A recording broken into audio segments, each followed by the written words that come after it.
Have you ever felt someone dim your light without saying a word?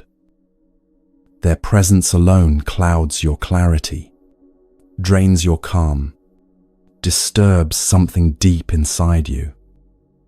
You try so hard to stay patient, to be understanding, but inside, you're unraveling. You're not imagining it. You're not too sensitive. You're awake. Learning to protect your peace isn't selfish. It's sacred. The Buddha knew this 2,500 years ago. Today, you're going to discover 12 ancient teachings, intelligent, compassionate, transformative, that show you exactly how to handle difficult people without losing yourself. Let me show you where this wisdom was born. A monastery in the mountains, morning mist. A young monk, trembling, stands before his master. Someone here mocks me, interrupts me, wounds me with his words. Every time I see him, I lose my peace. Master, what do I do? The teacher asks one question. If someone offers you a gift and you refuse it, who does the gift belong to? To the one who offered it. The master nods. The same with insults, cruelty, every cutting word. If you don't accept them, they remain with the giver. What you don't accept cannot harm you. This is the first key. Let's unlock the rest.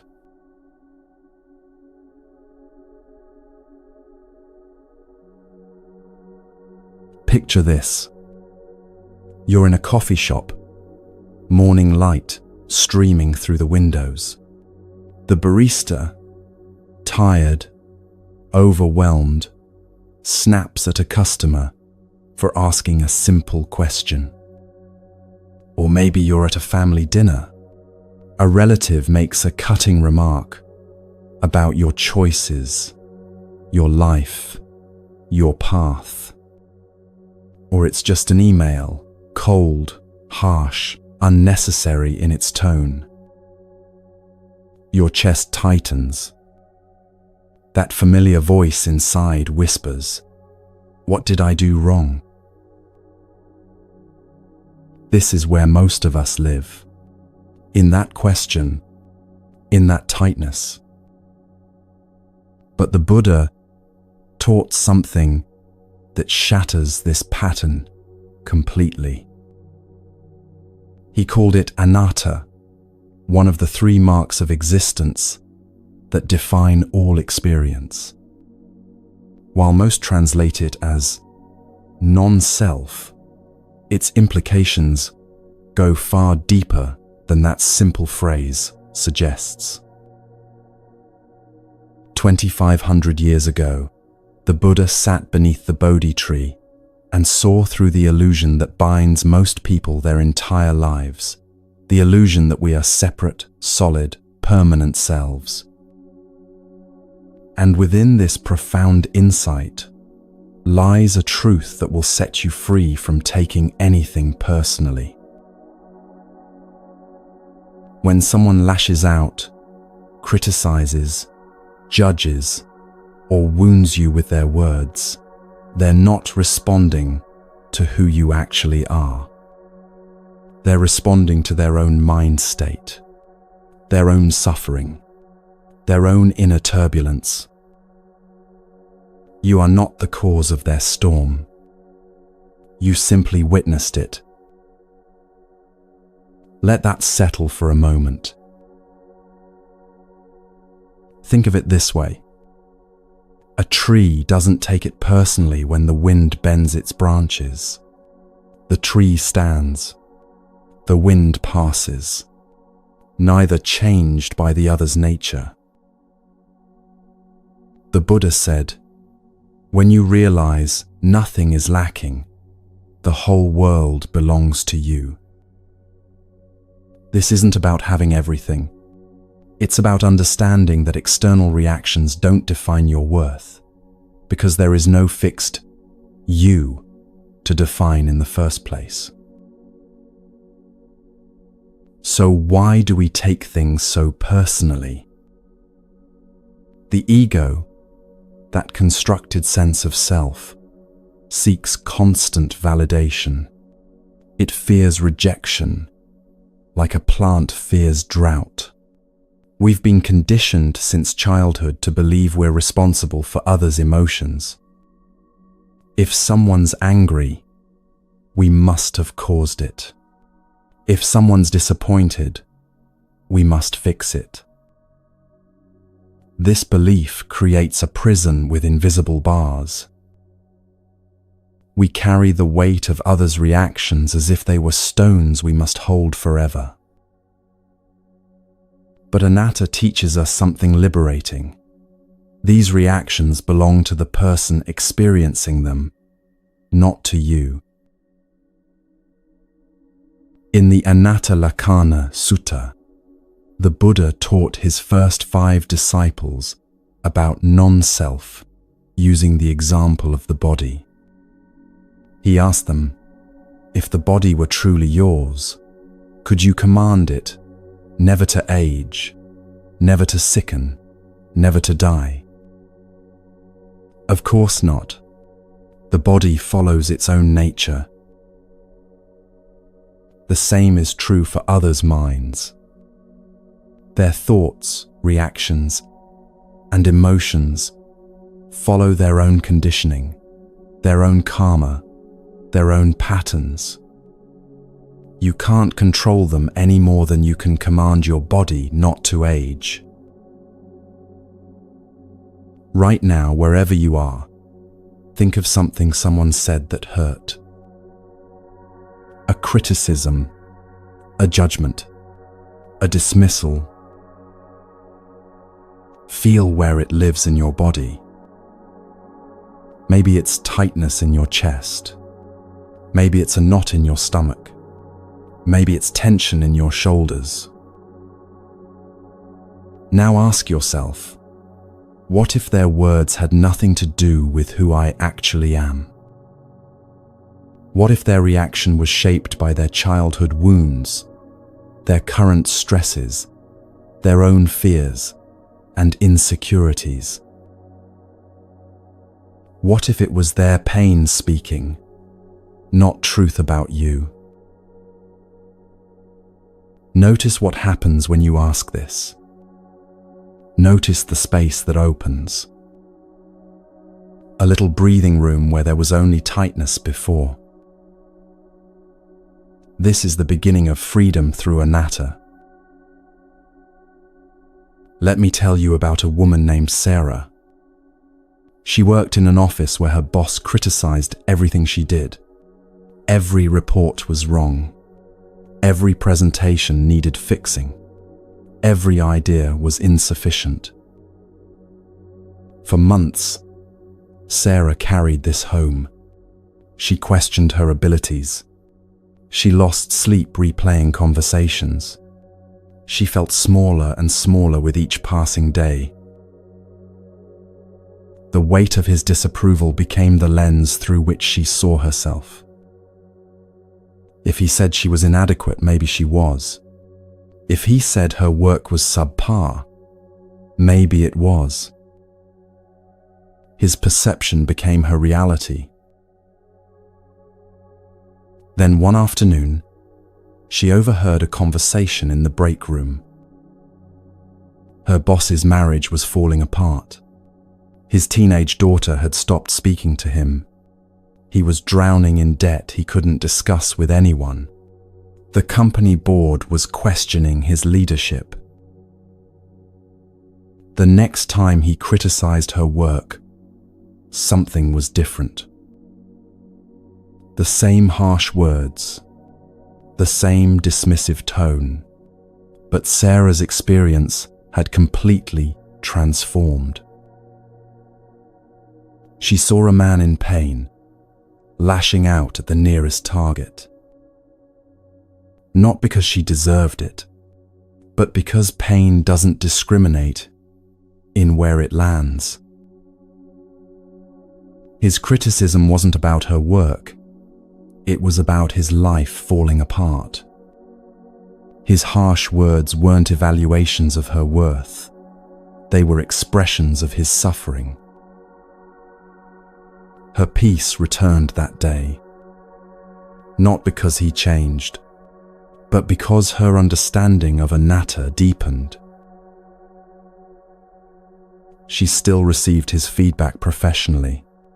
She still made improvements where genuinely needed, but she stopped absorbing his pain as if it were truth about her. This is the practice of anatta in daily life. When criticism comes, pause.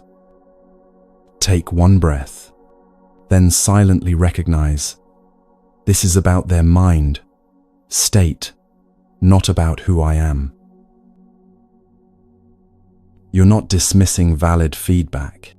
You're not avoiding growth. You're simply refusing to carry weight that was never yours to hold. Notice the space that opens when you do this. Notice how your shoulders drop. Notice how the criticism loses its power to define you. In Zen monasteries, monks are taught to observe thoughts like clouds passing through the sky. The sky doesn't chase the clouds. It doesn't hold them or push them away. It simply allows them to pass through its vast, unchanging space. You can be the sky. And other people's storms? They're just weather, moving through. The Dhammapada says, all that we are is the result of what we have thought. The mind is everything. What we think, we become. This applies not just to you, but to everyone. What they think creates their reality, their reactions, their words. And their reality is not your reality. The next time someone's reaction feels personal, remember, their behavior is a window into their inner world, not a mirror of your worth. The person who snaps at the barista, probably carrying exhaustion from caring for a sick parent through sleepless nights. The relative who criticizes your life choices, often wrestling with regret over their own unfulfilled dreams. The harsh email from a colleague, written by someone who learned early that kindness equals weakness. None of it is about you. All of it is about them. And when you truly understand anatta, not just intellectually, but in your bones, you become unshakable. Not because you've built walls, not because you've stopped caring, but because you finally understand what's yours to carry and what isn't. Consider this. Every person you encounter is carrying their own history, their own wounds, their own conditioning, their own karma ripening in this moment. When they react to you, they're really reacting to the confluence of countless causes and conditions, most of which have nothing to do with you. A meditation teacher once said, when someone throws mud at you, remember, the mud was already in their hand. You didn't put it there. This is anatta in action. This is freedom from taking things personally. practice this today. When someone's words sting, pause and ask, is this really about me or about them? 9 times out of 10, it's about them. And in that recognition, you find your peace. The teaching of anatta doesn't make you cold or uncaring. It makes you free. Free to respond with wisdom instead of wounding. Free to help when appropriate, without absorbing others' suffering as your own. This is the first foundation, the first teaching, the first liberation. Understanding anatta means understanding that what happens to you is not always about you. And in that understanding, you reclaim your peace.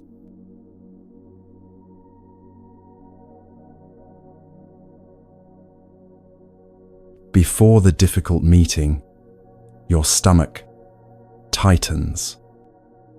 Before the challenging conversation, your heart races.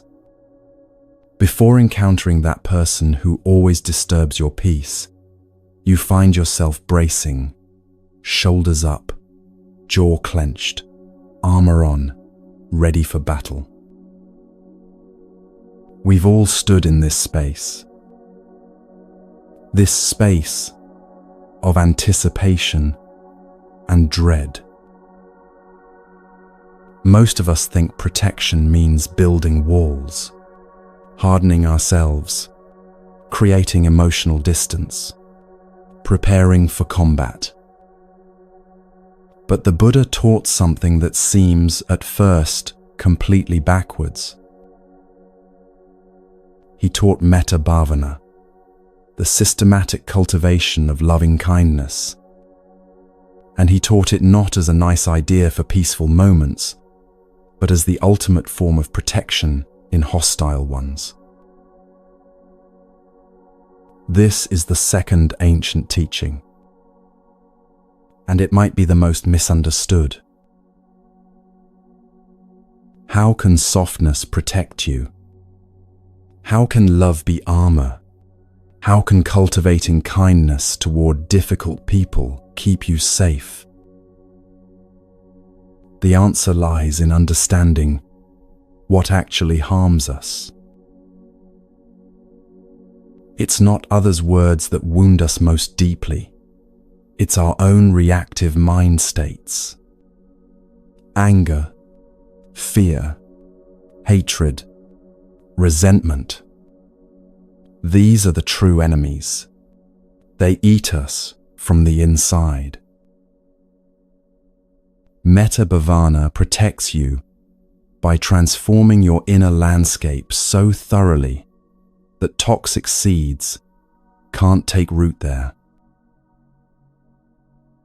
Let me share one of the Buddha's most challenging teachings. In the Kakakupama Sutta, the discourse on the simile of the saw, the Buddha told his monks something that shocked them. He said, even if bandits were severing you limb from limb with a 2-handled saw, if you gave rise to a mind of hate, you would not be carrying out my teaching. The monks sat in stunned silence. He continued, you should train yourselves. Our minds will remain unaffected, and we shall utter no evil words. We shall abide compassionate for their welfare, with a mind of loving kindness, without inner hate. We shall pervade them with a mind of loving kindness. This isn't about being passive. It's not about accepting abuse. It's about understanding something profound about how the mind works. When your mind rests in loving kindness, negativity finds no foothold. Not because of mystical energy or invisible shields, but because of mental cultivation. Your state of mind becomes your sanctuary. Think of it like this. If you plant a garden full of flowers, weeds struggle to grow. Not because you're fighting the weeds, but because there's simply no room for them. Metta bhavana fills your mind so completely with loving kindness that hatred, fear, and anger have nowhere to take root. The Karaniya Metta Sutta, perhaps the most beloved discourse in all of Buddhism, describes this practice. The Buddha said, just as a mother protects her child, her only child, with her life, so should one cultivate a boundless heart towards all beings. Boundless, not selective, not conditional, not reserved only for those who treat you well. Boundless. This feels impossible when you're dealing with someone toxic. How can you cultivate loving kindness towards someone who harms you? Here's what most people miss. Metta isn't about them. It's about you. You're not generating loving kindness to change difficult people or to condone their behavior. You're cultivating it to protect your own mind from the poison of hatred. When your mind is saturated with loving kindness, someone's harsh words land differently.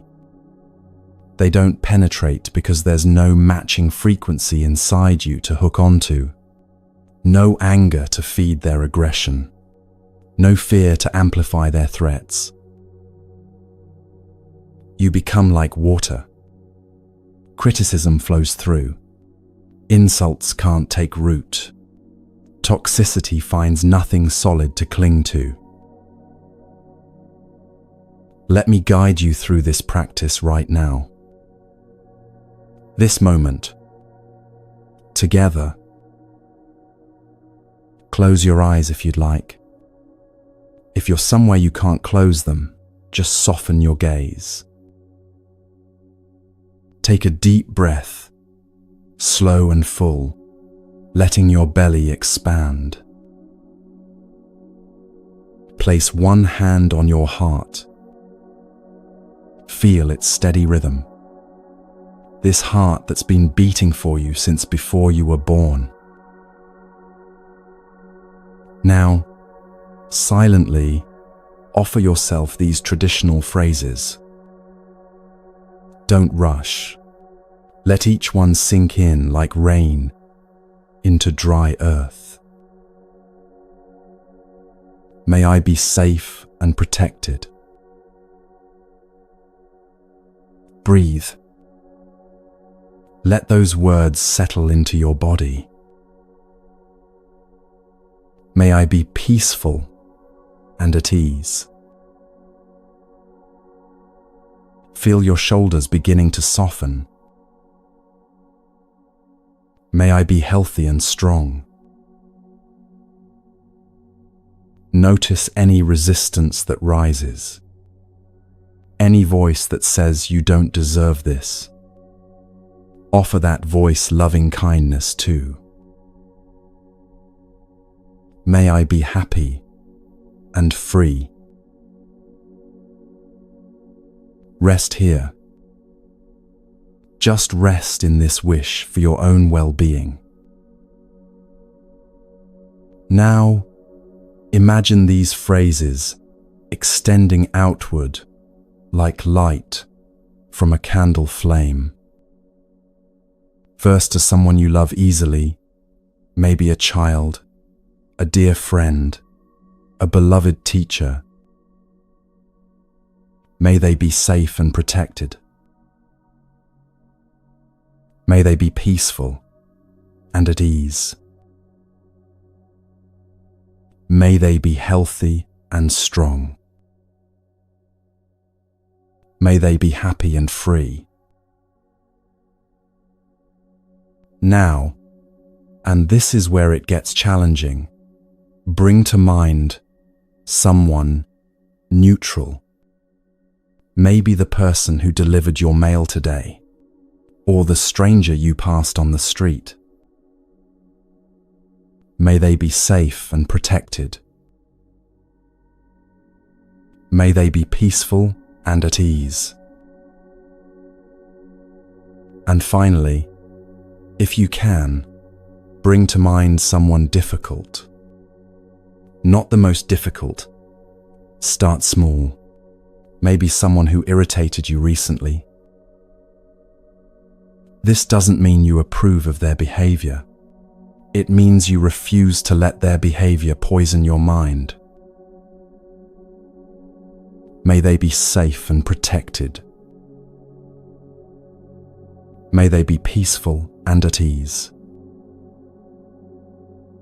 May they be free from the suffering that causes them to cause suffering. Breathe. Just breathe with this. Now let it expand to all beings everywhere. May all beings be safe. May all beings be peaceful. May all beings be free. Rest in this boundless goodwill for a few more breaths. This is Metta Bhavana. This is your protection. Before difficult encounters, practice this for just 5 minutes. 5 minutes of saturating your mind with loving kindness. What you'll notice is remarkable. The person hasn't changed. Their behavior might be exactly the same, but your mind, your inner landscape, has been transformed. You walk into the room with mental clarity instead of defensiveness, with calm presence instead of braced resistance, with compassionate boundaries instead of reactive walls. Modern neuroscience has finally caught up to what the Buddha knew 2,500 years ago. Research from institutions like Stanford and Harvard shows that loving kindness meditation physically changes the brain. It reduces activity in the amygdala, the fear center. It increases activity in areas associated with empathy and emotional regulation. It even affects the vagus nerve, improving your body's relaxation response. But you don't need a lab to prove it works. You just need to practice. Let me tell you about Marcus. He worked with a colleague who seemed to exist solely to make his professional life miserable. Every meeting, there was criticism. Every project, undermining comments. Every success Marcus had, this colleague found ways to diminish. Marcus tried everything. He tried being friendlier, thinking maybe the colleague just needed warmth. He tried avoiding him, taking different routes through the office. He tried confronting him directly in a private conversation. Nothing worked. The colleague's behavior remained constant, and Marcus's stress kept escalating. Then a friend introduced him to metta practice. Marcus was skeptical. More than skeptical, he was resistant. Send loving kindness to someone who was actively trying to sabotage his career? It felt not just absurd but wrong, like condoning bad behavior. But his friend explained, "You're not doing this for him. You're doing this so his toxicity stops poisoning your mind." Marcus committed to 30 days. Every morning, right after waking, 5 minutes of metta practice. He started with himself, then extended it to loved ones, then neutral people, and finally, reluctantly at first, to his difficult colleague. The first week felt mechanical, almost fake. The words felt hollow in his mind. Week 2, still nothing seemed different. Week 3, Marcus noticed something subtle. He wasn't bracing himself before meetings anymore. His shoulders weren't up around his ears when he saw his colleague's name on the meeting invite. By week 4, the transformation was undeniable. Same colleague, same critical comments, same undermining behavior, but Marcus felt nothing. Not numbness, not suppression, just genuine non-reactivity. The colleague's words landed like rain on a pond, creating ripples on the surface, but unable to disturb the depths.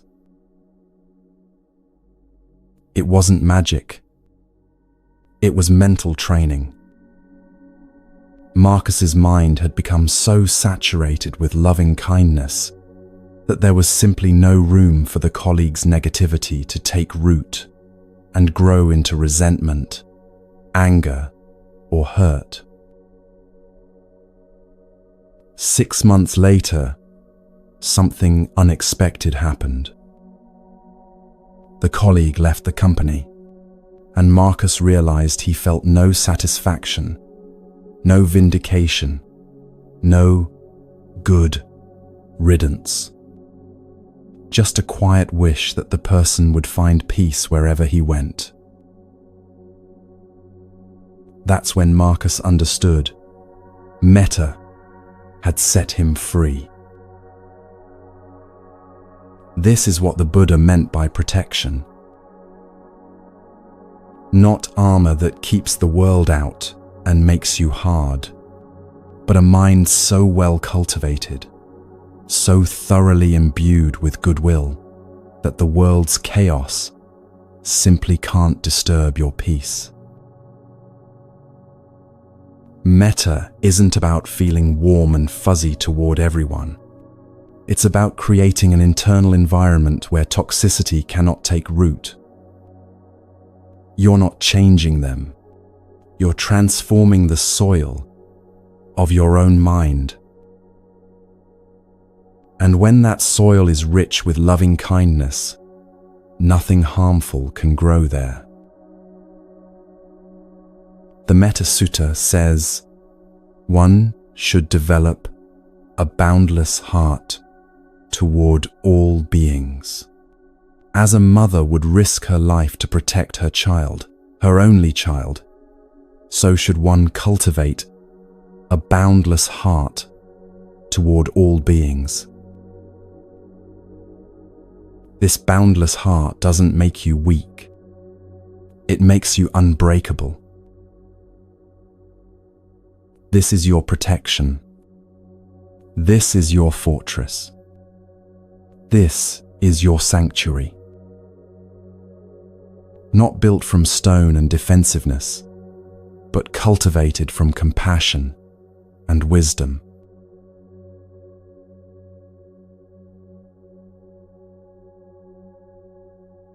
The text message appears, and your blood boils instantly. Or you're in a meeting, and someone questions your competence in front of the entire team. Or it's just that tone, that dismissive, condescending tone, and your jaw clenches, your hands ball into fists, your mind spirals into defensive scripts you'll deliver perfectly in the shower later. This moment, this exact moment, this is where everything changes or stays the same. Your body knows what's happening before your conscious mind catches up. Heart racing, breath shallow and quick, thoughts spinning like a cyclone. And somewhere deep inside, your ego is screaming its familiar command: defend yourself now. Most of us obey that voice instantly. We react. We fire back that cutting reply. We say something we'll spend hours regretting. We escalate what could have dissolved. The Buddha understood this pattern intimately, and he offered humanity one of its most powerful tools for freedom. He called it anapanasati, mindfulness of breathing, the third ancient teaching. Not as a relaxation technique you do for 10 minutes before bed, not as stress management for difficult days, but as the very space between stimulus and response where freedom lives. That space, tiny, almost invisible, is everything. The Buddha said, "Feelings come and go like clouds in a windy sky. Conscious breathing is my anchor." When someone provokes you, there's a gap. It's so brief most people miss it entirely. The reaction feels automatic, inevitable, like there's no choice. But there is. One breath creates that choice. In the Anapanasati Sutta, the Buddha's comprehensive teaching on breath awareness, he described 16 stages of practice. But even before you learn all 16, you can use the most basic principle. Conscious breathing interrupts automatic reactivity. Let me show you exactly how this works.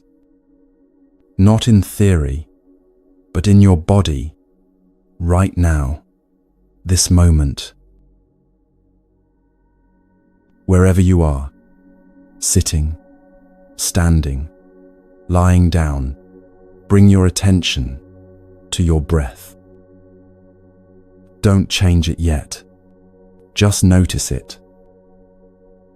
Is it shallow or deep? Fast or slow? Smooth or jagged? Where do you feel it most? Nose, chest, belly. Just observe without judgment. Now, consciously take one slow breath. Deliberately slow. Breathe in through your nose, counting silently to 4. Feel your belly expand first, then your chest. Feel your body taking in what it needs. Hold for just a moment at the top of the breath. Then breathe out slowly through your nose or mouth, counting to 6 or 8, longer than the in-breath. Feel your chest softening, your belly releasing, tension flowing out with the exhale. Notice what just happened in your body. Your heart rate slowed slightly. Your shoulders dropped. Your mind cleared just a bit, like wiping fog from a mirror. This isn't mystical. This is physiology meeting ancient wisdom. When you breathe consciously and slowly, you activate your parasympathetic nervous system, the body's natural calming mechanism that scientists call the rest and digest response. You shift from fight or flight mode to response mode, from ego-driven reaction to wisdom-guided action. One breath creates that shift. But here's what makes Anapanasati so powerful. It's always available. You can't always meditate. You can't always retreat to quiet space, but you can always breathe. The Buddha taught this practice to everyone, to monks in monasteries, and to lay people in marketplaces. Because life doesn't wait for perfect conditions. Difficulty doesn't schedule appointments. The practice works wherever you are. Let me tell you about an email that almost destroyed a relationship. A woman named Lisa received a message from her sister late one Thursday night. It was harsh, accusatory, filled with years of buried resentment, suddenly erupting onto the screen like a volcano that had been building pressure for decades. Every sentence cut deeper than the last. Accusations about past betrayals Lisa didn't remember. Interpretations of events that seemed completely distorted. Pain that Lisa had caused without ever knowing. Lisa's first impulse was to respond immediately. Her fingers hovered over the keyboard, composing a reply that would cut just as deep, if not deeper. She knew exactly where her sister's vulnerabilities were. She knew exactly what words would wound most effectively. But something made her pause. Maybe it was exhaustion. Maybe it was grace. Maybe it was the tiny voice of wisdom beneath the roar of hurt ego. She closed her laptop. She stood up from her desk. She walked to her bedroom window and looked out at the dark street below. And she took 3 slow breaths. In through her nose, counting to 4. Out through her mouth, counting to 8. 3 times. In those 3 breaths, maybe 30 seconds total, everything shifted. The urgent need to defend herself softened. The desire to wound back diminished. She could see past the harsh words to the pain beneath them. She remembered moments from their childhood, times when her sister felt overlooked while Lisa got attention, wounds that Lisa had never meant to inflict, but had inflicted nonetheless. She recognized that this email wasn't really about recent events. It was about accumulated hurt finally finding voice. When she finally replied, hours later, not seconds, her words came from a completely different place. Not from hurt ego defending itself, but from understanding, acknowledging pain. Not from the need to win, but from the desire to heal. That pause saved their relationship. 3 breaths. 30 seconds.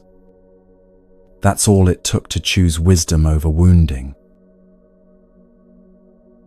In Zen practice, there's a teaching that Master Thich Nhat Hanh made famous. The gap is where wisdom lives.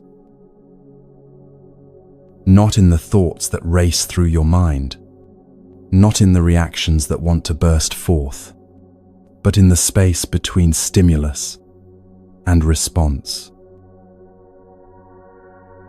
That space might be tiny, the width of a single breath, but it contains infinite possibility. You don't need to fill every moment with words. You don't need to respond to every provocation instantly. Sometimes silence is the most powerful response you can offer.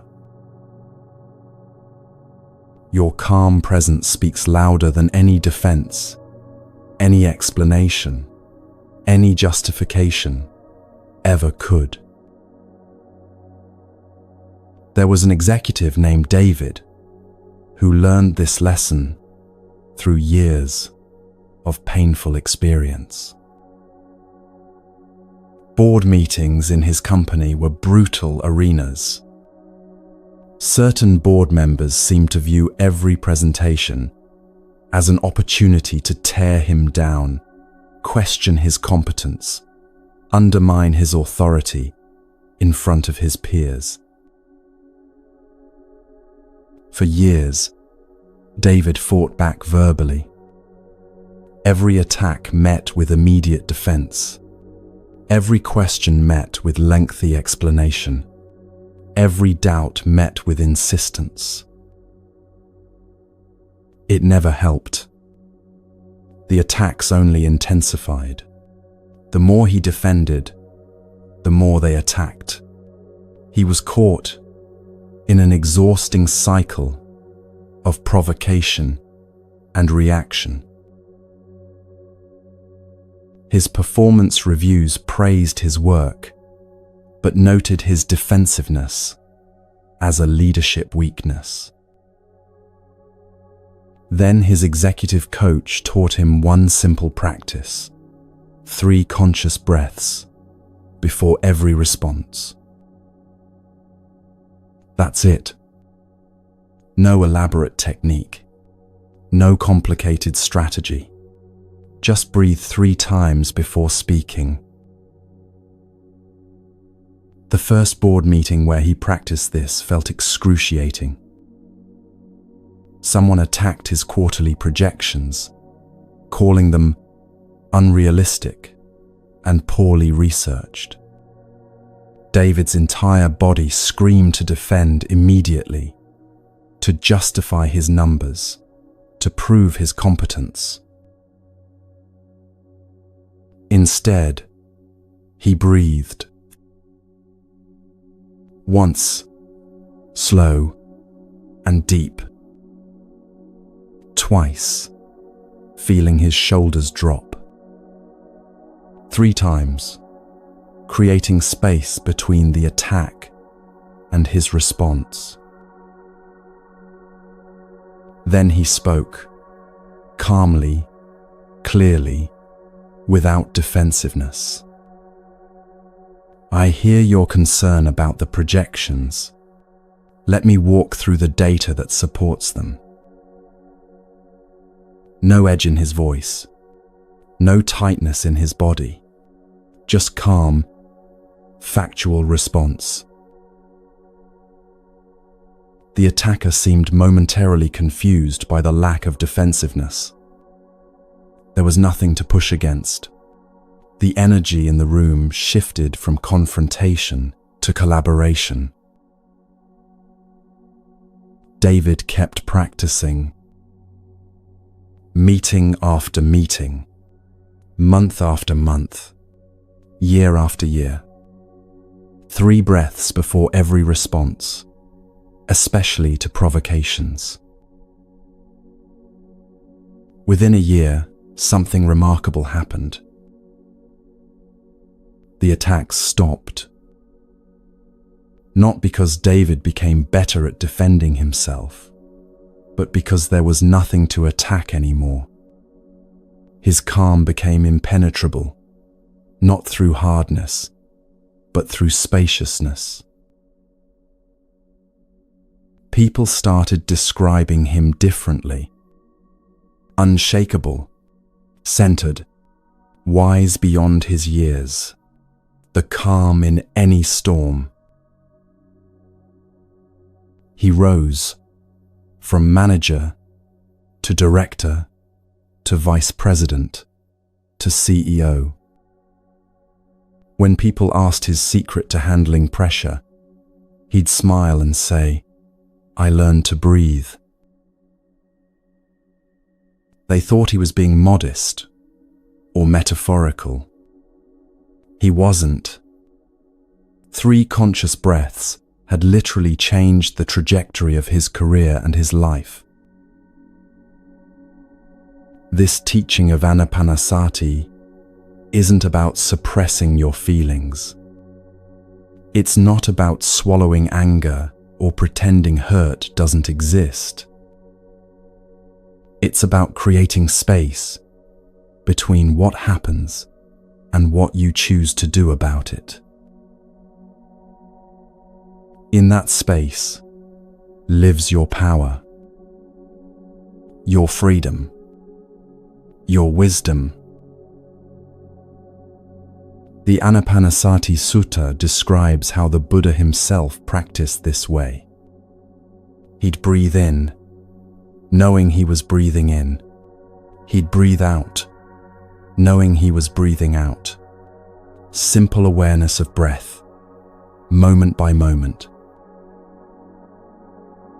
Through this practice, he said, you can calm your body, you can calm your feelings, you can calm your thoughts, and from that calm comes clear seeing, the ability to respond wisely instead of react blindly. The next time someone provokes you, try this. Don't try to fix anything. Don't try to respond perfectly. Don't try to control your emotions. Just breathe. 1 conscious breath before you speak. 1 conscious breath before you type that message. 1 conscious breath before you decide your next move. That's all. Watch what happens. Watch how that single breath creates a different outcome. Watch how it shifts you from victim to chooser, from reactive to responsive, from controlled to in control. The Buddha knew what neuroscience has only recently confirmed. The breath is the bridge between body and mind. When you regulate your breath, you influence your nervous system, which influences your emotions, which influences your thoughts, which influences your actions. Control the breath, and everything else follows.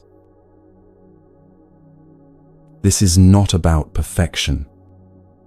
You'll forget sometimes. You'll react without thinking.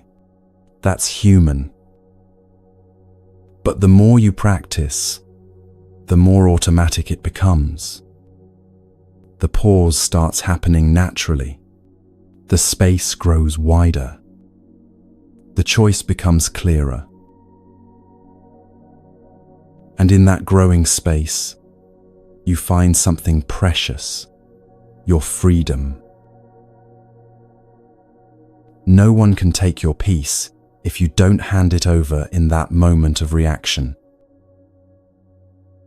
And the breath is how you keep your peace in your own hands.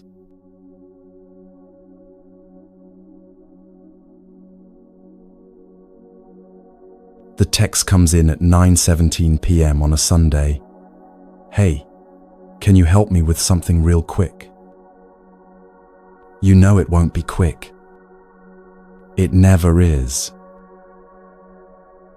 But you type back, sure, anyway, and suddenly your evening vanishes into someone else's crisis.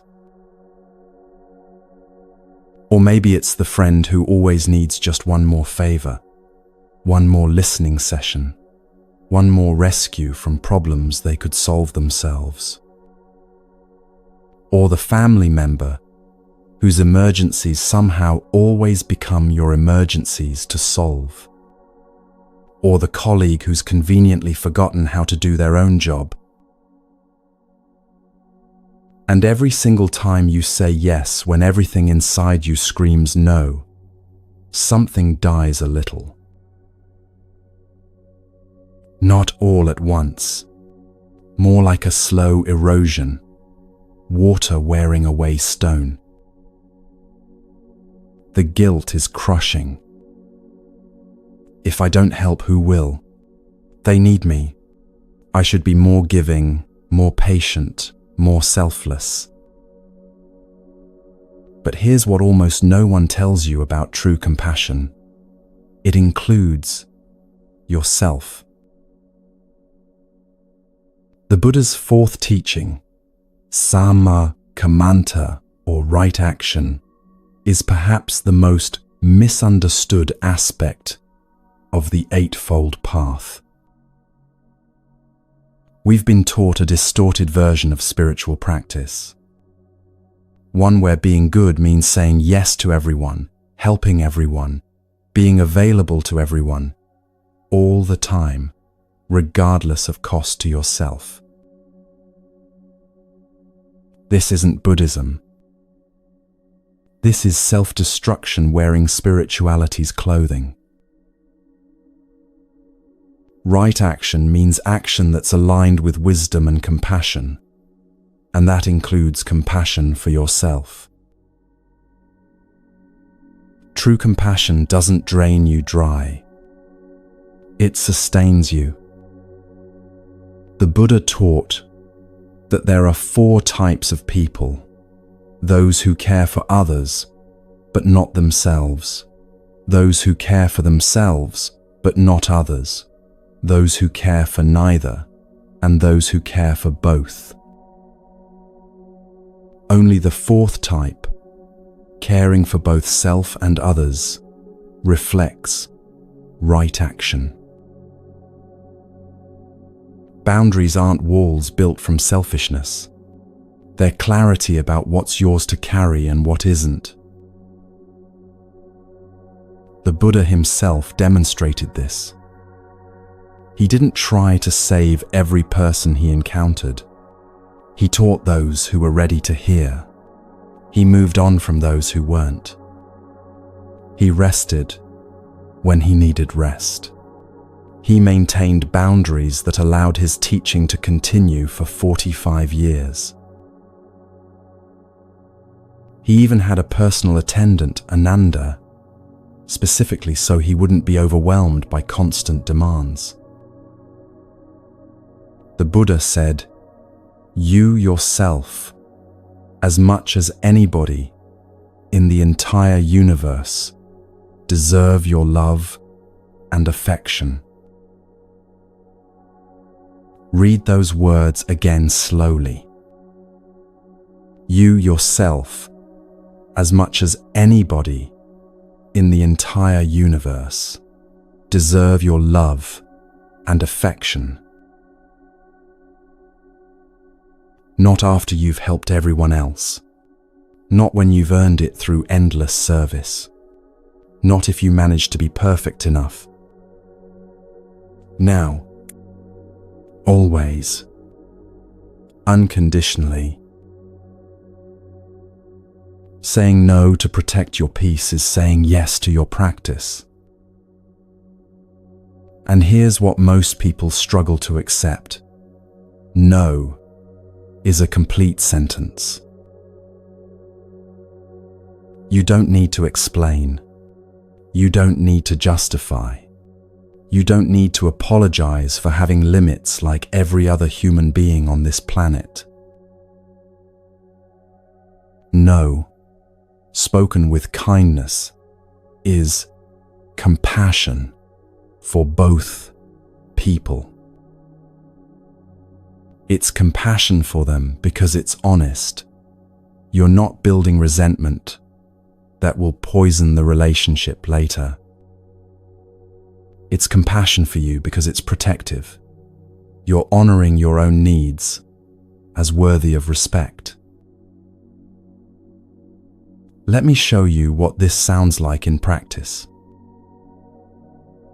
Not harsh, not cold, but clear. Warm but unwavering, like a hand that's soft but doesn't waver. I'm not able to do that. That doesn't work for me. I need to protect my time right now. I can't take this on. I hear that you're struggling, and I'm not available to help with this. Notice what's missing from these phrases. Explanation, justification, apology for existing with limitations. Just clear, kind truth, delivered with gentle firmness. There was a woman named Rachel who lived her entire adult life unable to speak these words. She was the person everyone called when they needed something, the one who always helped, the reliable one, who never said no, the giving one, the selfless one, the good one. She was also completely exhausted, chronically overwhelmed, resentful in ways she'd never admit out loud, and deeply, silently angry at everyone who kept asking for more. But she couldn't stop saying yes, because saying no felt like admitting she wasn't good enough, strong enough, spiritual enough. Her therapist finally asked her a question that changed everything. What would happen if you said no? Rachel's answer came immediately, rehearsed from years of internal repetition. They'd be disappointed in me. They'd think I don't care about them. They might leave. And then I'd be alone. The therapist leaned forward. And if they leave because you have basic human boundaries, what does that tell you about the relationship? Rachel sat with that question for a long time, feeling something crack open inside her chest. The truth was uncomfortable. Relationships built on her endless availability weren't actually relationships. They were arrangements, and she'd been maintaining them at the cost of her own well-being. She made one decision, one boundary, one small declaration that felt enormous. I need Sundays for myself. That's all. No visitors on Sundays. No phone calls unless genuine emergency. No favors. No obligations. Sundays belong to her for rest, for reading, for doing absolutely nothing if that's what she needed. Her family was shocked. Her mother called it selfish. Her sister said she was being dramatic. A friend stopped speaking to her for 2 weeks. But Rachel held the boundary. Even when it felt uncomfortable, even when guilt rose up like waves trying to pull her under. And something remarkable happened. After the initial resistance and testing, people adapted. They stopped calling on Sundays. They planned around her boundary. They learned to respect it. And Rachel, she got her life back. One boundary, one small clear boundary, restored her peace. Her energy returned. Her resentment faded. She started enjoying time with people again because she wasn't perpetually drained.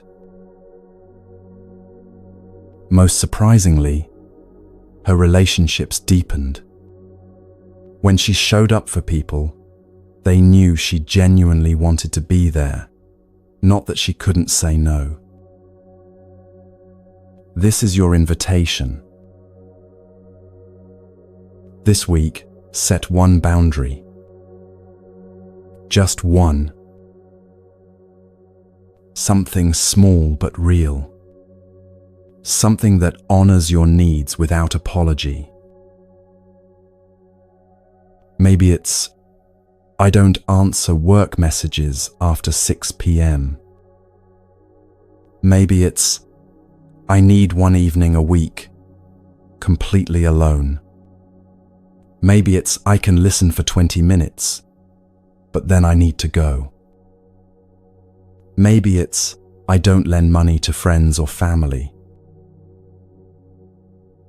Whatever boundary you choose, say it clearly. Say it kindly. Say it without justification or apology. Then notice what happens. Notice the resistance, both yours and theirs. Notice the guilt that rises up, whispering that you're being selfish, difficult, unreasonable. And then notice something else beneath the guilt. Relief. Space. The sense of coming back to yourself after being scattered across everyone else's needs. Here's the paradox that almost no one prepares you for. When you protect your peace with clear boundaries, your relationships don't weaken, they strengthen. Because you're no longer relating from depletion and hidden resentment. You're relating from fullness and genuine choice. The people who respect your boundaries, they're your people. They stay. They appreciate the clarity. They grow alongside you. The people who can't tolerate your boundaries, they reveal themselves as people who valued your availability more than your well-being. And losing those relationships, painful as it might be, makes room for relationships where you can show up as your whole self, limits included. The Buddha taught the middle way, not self-denial, not indulgence, but balance. Boundaries are the middle way applied to relationships. Not walls that isolate you in fortress-like protection, not open doors that let every demand flood in without filter, but healthy membranes that allow nourishment while keeping out harm. Your peace is not negotiable. Your time is not infinite. Your energy is not expendable. And protecting these precious resources doesn't make you selfish. It makes you honest about being human. Right action includes knowing when to help and when to step back, when to say yes and when to say no, when to give and when to receive, when to engage and when to protect your peace. This is Samma Kamanta, right action that includes compassion for yourself. When you say no to what depletes you, you're saying yes to what sustains you. When you set a boundary, you're creating space for what truly matters. This is compassion, real compassion. Compassion that includes you in the circle of care, instead of asking you to stand outside it, endlessly giving while never receiving. Practice this teaching. Practice saying no. Practice holding your boundaries with firm kindness. Your peace depends on it. Your practice depends on it. Your ability to genuinely help others depends on it. Because you cannot pour from an empty cup, and you cannot walk the path to peace while carrying everyone else's burdens as if they were your own.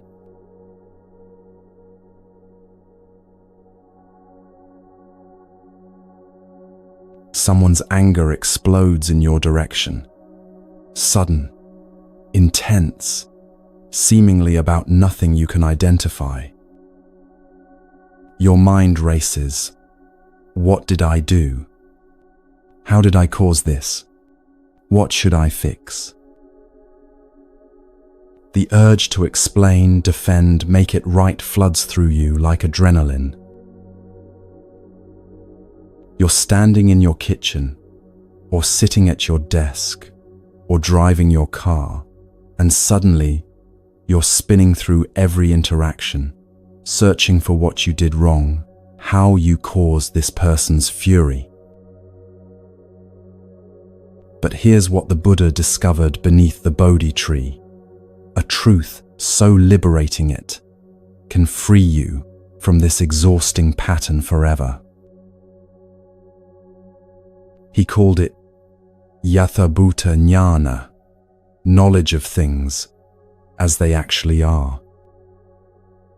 Not as they appear, not as we interpret them, not as our fears or hopes paint them, but as they truly are. And what he saw was this: people respond to their own minds, not to reality. Think about that for a moment. When someone criticizes you, gets angry at you, judges you harshly, they're not responding to who you actually are. They're responding to their interpretation of you, filtered through their history, their wounds, their current state of mind. You are a mirror reflecting their inner world back to them, not the cause of what they see. The Buddha said, "We are what we think. All that we are arises with our thoughts." This doesn't just apply to you. It applies to everyone. Every single person, creating their reality through the lens of their mind. Let me paint you a picture of how this understanding transforms everything. There was a woman named Jennifer who worked for a boss who criticized relentlessly. Every project she submitted came back marked in red.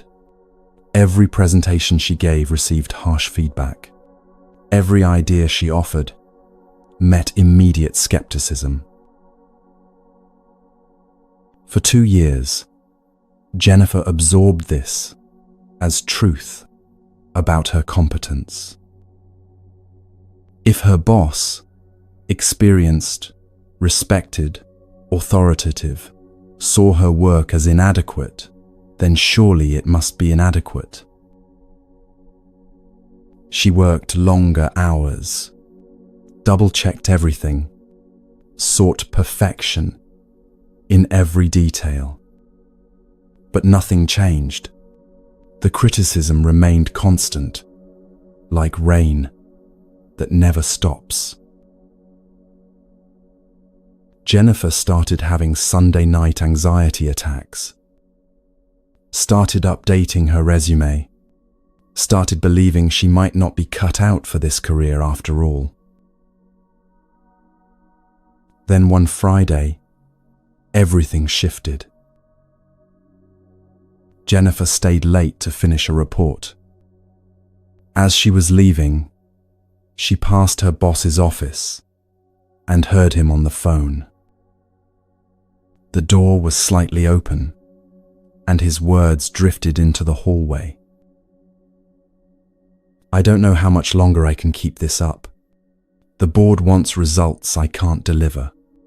My wife says I'm never home. My daughter won't speak to me. I'm drowning in debt, and everyone's looking to me for answers I don't have." Jennifer stood frozen, hearing him break down in sobs. The next Monday, he criticized her quarterly analysis in a meeting.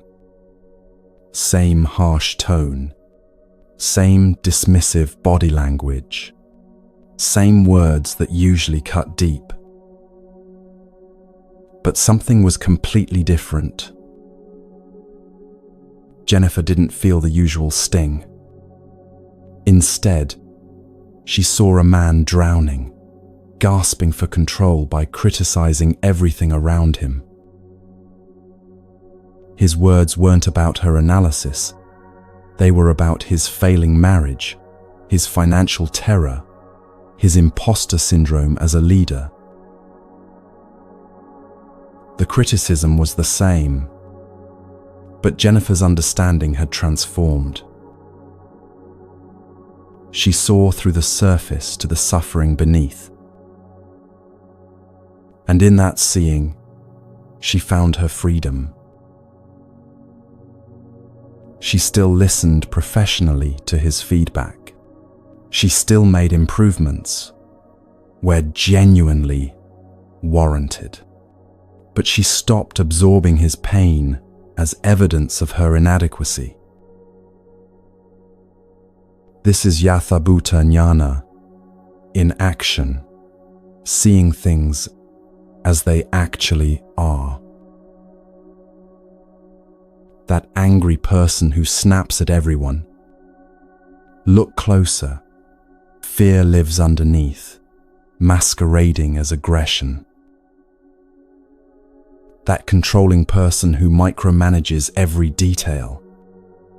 Beneath the control is terror of chaos, of things falling apart, of powerlessness they once felt and never want to feel again. That critical person who finds fault in everything you do. Turn the mirror around. They're often hardest on themselves, projecting internal harshness outward because they don't know any other way.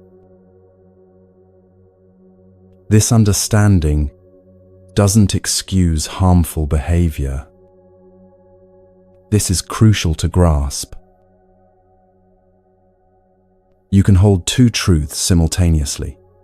I see your pain, and I protect my peace. Understanding their suffering doesn't mean accepting mistreatment. Compassion doesn't require you to be a target. This is the middle way the Buddha taught. Not cold rejection, not doormat acceptance, but wise compassion with clear boundaries. Next time someone lashes out at you, try asking yourself, what pain is this person carrying? Not to excuse their behavior, not to fix their pain, but to understand it. Understanding creates space between their action and your reaction. Space where you can choose. Absorb this as truth about me, or recognize it as their inner world expressing itself. Let me tell you about a therapist named Michael, who mastered this teaching so completely that nothing his clients said could disturb his peace. Clients would rage at him, accuse him of not caring, tell him he was useless, incompetent, making everything worse. New therapists in supervision would ask him, "How do you not take it personally?" Michael would smile and say, "Their anger isn't about me. It's their pain finding its voice. They're showing me their inner world, the criticism they absorbed from parents, the rage they couldn't express to those who hurt them, the fear that no one can actually help." He taught his students, "Their behavior is their teacher, showing you their inner landscape. Listen not to the words, but to the suffering beneath the words." This transforms everything. When you understand that people's reactions reveal their inner world, rather than truth about you, you become unshakable. Not because you've built walls, not because you've stopped caring, but because you've learnt to see clearly. The Dhammapada teaches, "The fool thinks they have won a battle when they bullied with harsh speech, but knowing how to be forbearing, that makes one victorious." Forbearance doesn't mean weakness. It means understanding so deep that others' storms pass through you, like wind through a forest, rustling leaves, but never uprooting trees. Practice this today. When someone's words sting or their anger confuses you, pause. Take one breath, then ask, "What pain lives beneath this reaction?" You'll start seeing patterns. The colleague who always undermines you often feels unseen and fights for recognition the only way they know. The friend who guilt trips you, terrified of abandonment, trying to control connection through manipulation. The family member who criticizes your choices, wrestling with their own regrets, projecting them onto your canvas. None of it is about you. All of it is about them. And when you truly see this, yathabhuta jnana, things as they actually are, you find a freedom more profound than any defense could give you. You find the freedom to stay in your own peace, while others storm around you.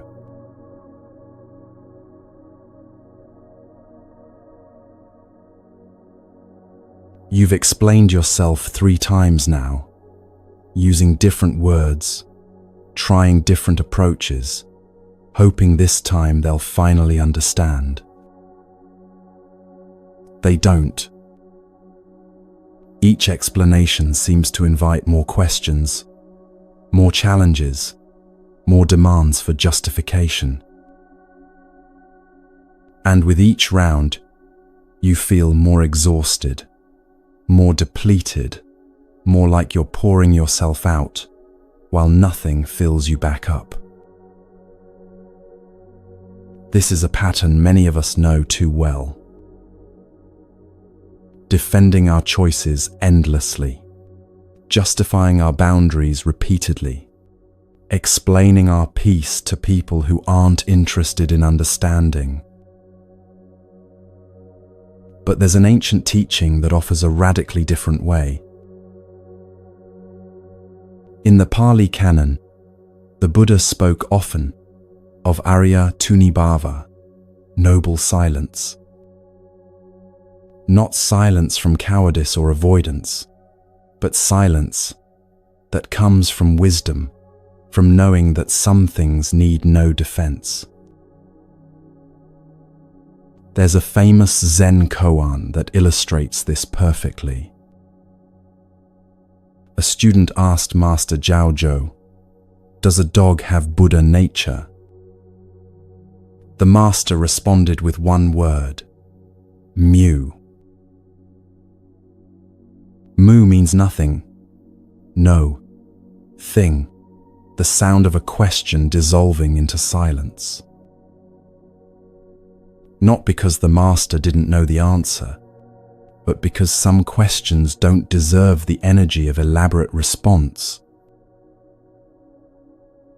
The student wanted a debate, a philosophical discussion, something to grasp with the thinking mind. The master offered only presence, profound, complete, requiring nothing more. This is the teaching we're exploring now. Your peace needs no defense. The Buddha himself said something that sounds almost too simple to be profound. There is no need to prove anything to anyone. Your calm presence is the answer. But living this truth, that's the practice of a lifetime. Why does explaining ourselves drain us so completely?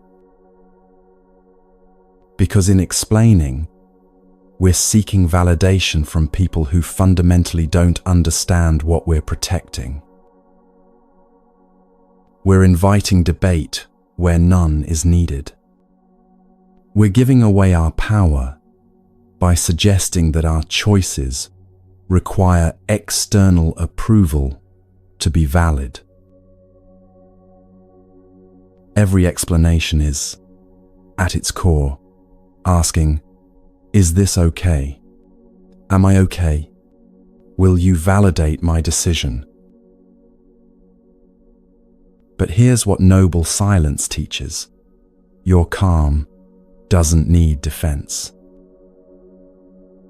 Your no doesn't need a paragraph of justification. Your peace speaks for itself in your presence, your consistency, your unwavering centeredness. Let me tell you about a monk who embodied this teaching so completely that his silence became legendary. Master Ryokan lived in a small hut on a mountain. He rarely spoke, sometimes going days or weeks without saying more than a few words. Students would climb the mountain to ask him profound questions about enlightenment, suffering, the nature of mind. They expected elaborate teachings, philosophical discourses, wisdom they could write down and study.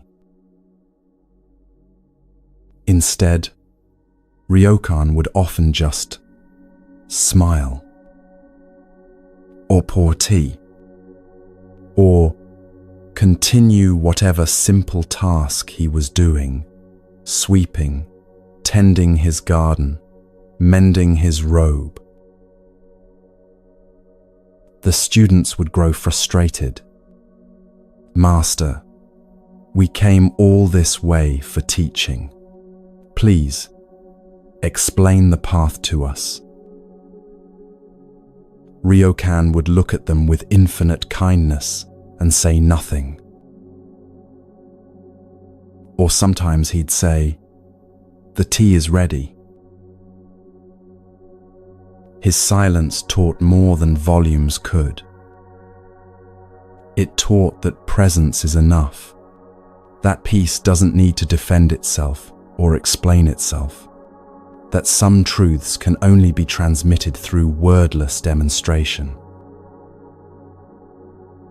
When Ryokan did speak, rarely, perhaps once every few weeks, people listened with complete attention. Because his words came from such deep silence, they carried weight that constant talking never could. His presence was his teaching. His silence was his answer. Now you might be thinking, but I'm not a monk on a mountain. I have a job, family, obligations. People ask me questions that seem to require answers. Yes, And here's the discernment this teaching invites: knowing when to speak and when to let your presence be enough. Speak when it serves clarity, when your words will genuinely help someone understand something important. Speak when it serves compassion, when your explanation eases unnecessary suffering or confusion. Otherwise, let your presence be your answer. Practice this week. One time, don't explain.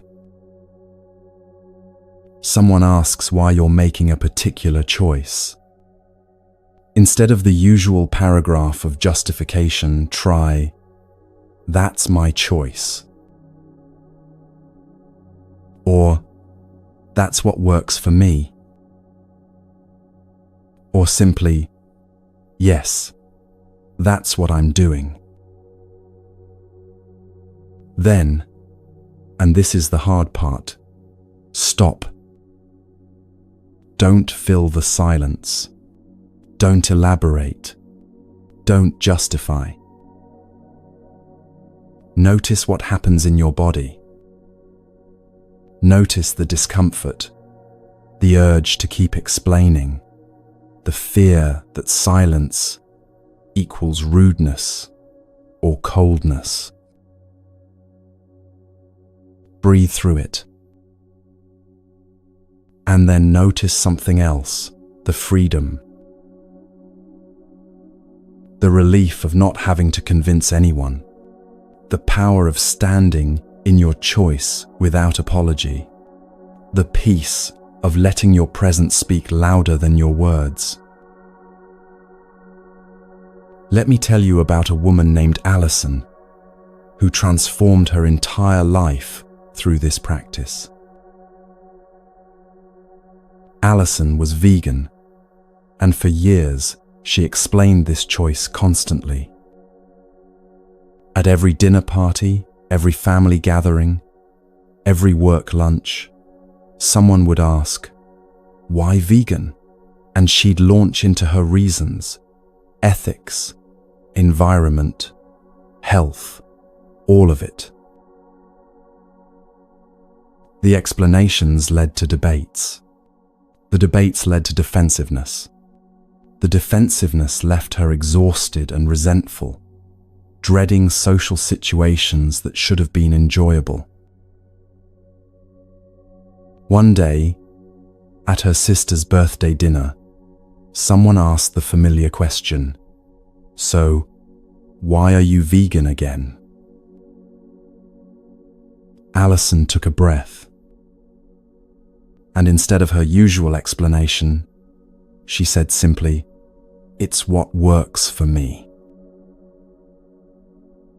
Then stopped. The person waited for more. Alison smiled and took a bite of her food. "But I mean, do you really think it makes a difference?" "It's what works for me," Alison repeated calmly, still smiling. The person looked confused, then moved on to another topic. That was it. No debate, no defense, no exhaustion afterward. Alison kept practicing this. "It's what works for me" became her peaceful boundary. Within a month, something remarkable happened. People stopped challenging her. Not because she'd convinced them with brilliant arguments, but because there was nothing to push against. Her calm presence communicated certainty without needing to prove anything. People started respecting her choice in a way they never had when she was constantly explaining and defending. Her peace became magnetic rather than militant. This is the power of noble silence, not refusing to communicate, but communicating through presence rather than persuasion. The Dhammapada says, "Better than 1,000 hollow words is one word that brings peace." Sometimes that one word is silence. When you stop explaining your peace to people who don't understand peace, you stop giving away the very thing you're trying to protect. Your calm doesn't need external validation. Your choices don't require consensus. Your boundaries don't need approval. They simply need you to hold them with quiet consistency. This doesn't make you cold or uncaring. It makes you clear. Think of the ocean. It doesn't explain why it's deep. It doesn't justify its tides. It simply is, vast and deep and powerful in its presence. You can be like that ocean. Let your peace speak through your presence, not your explanations.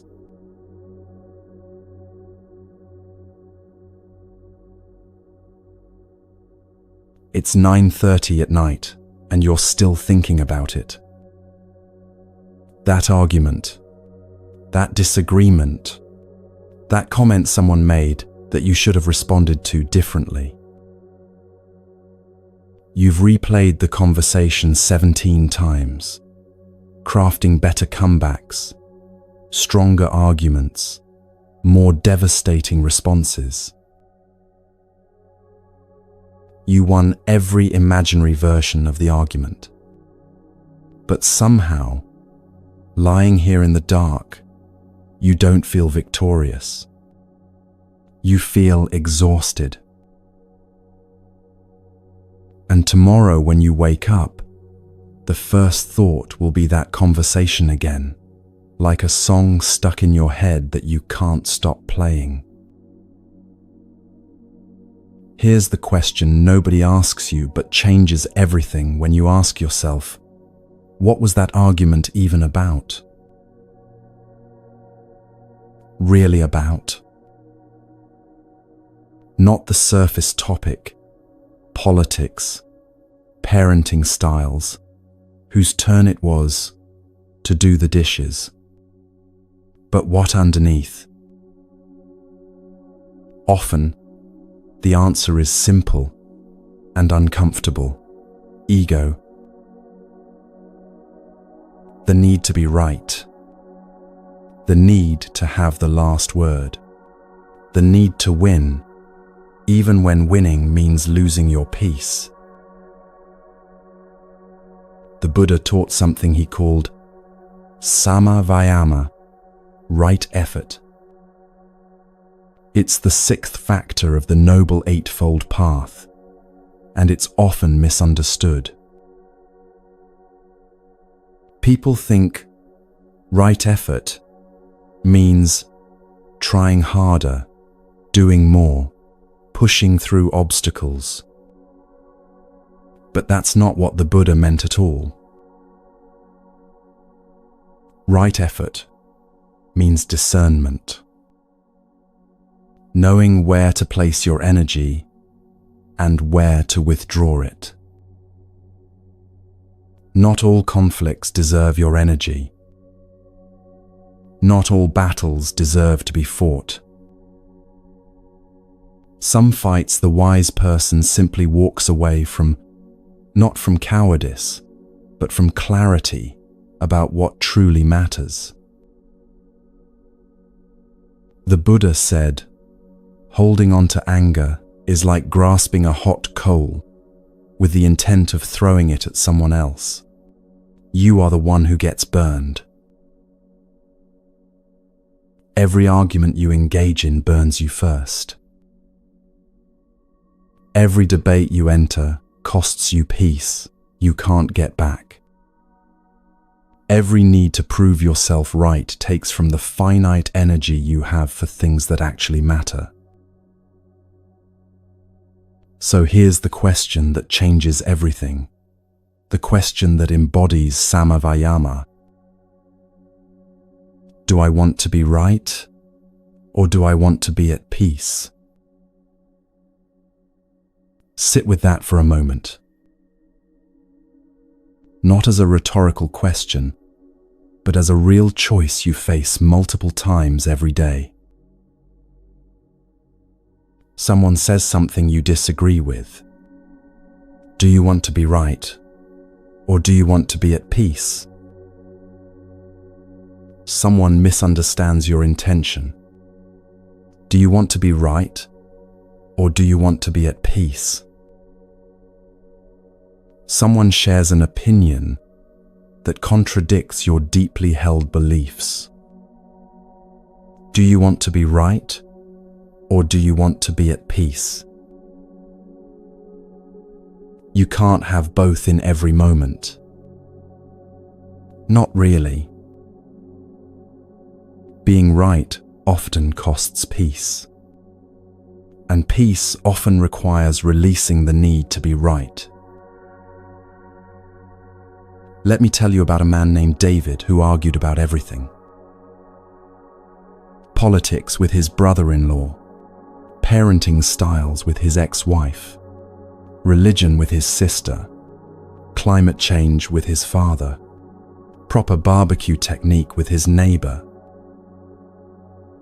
Every family dinner became a debate.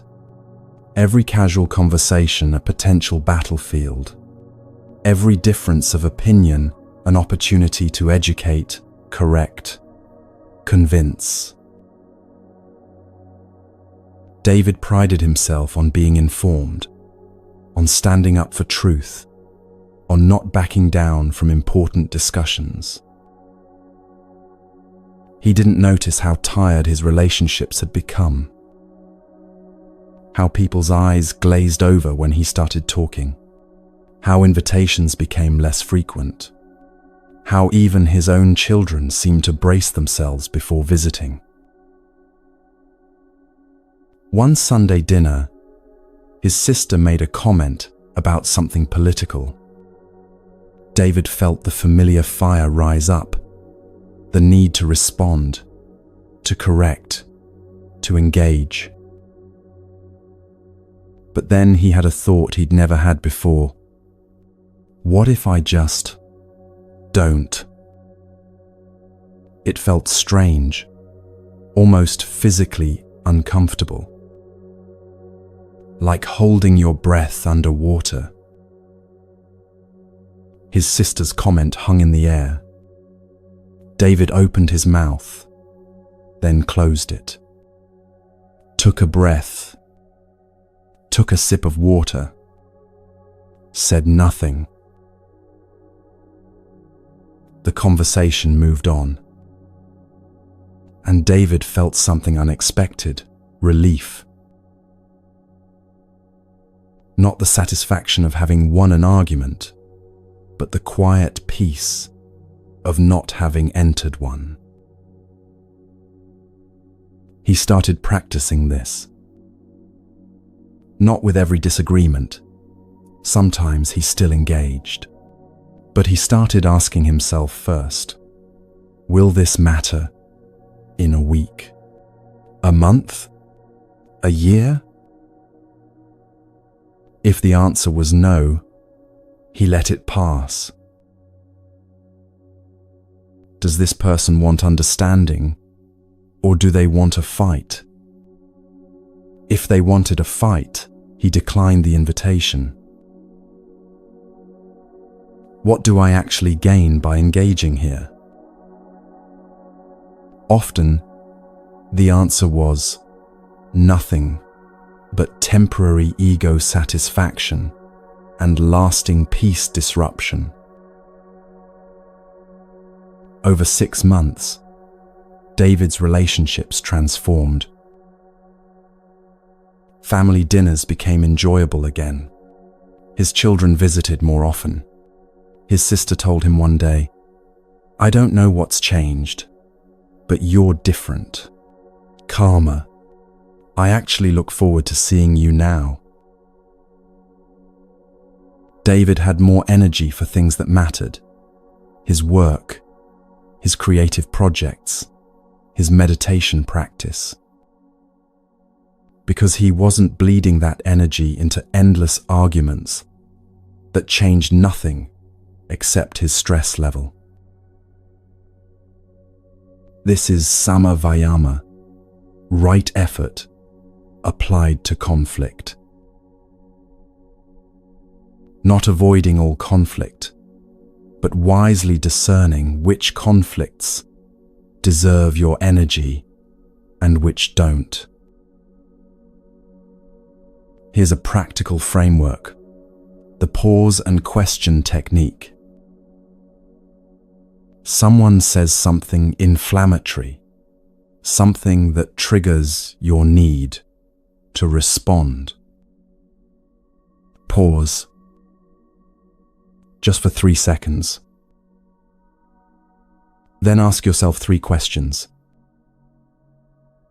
Will this matter in a week? If you won't remember this conversation next Tuesday, why give it your peace today?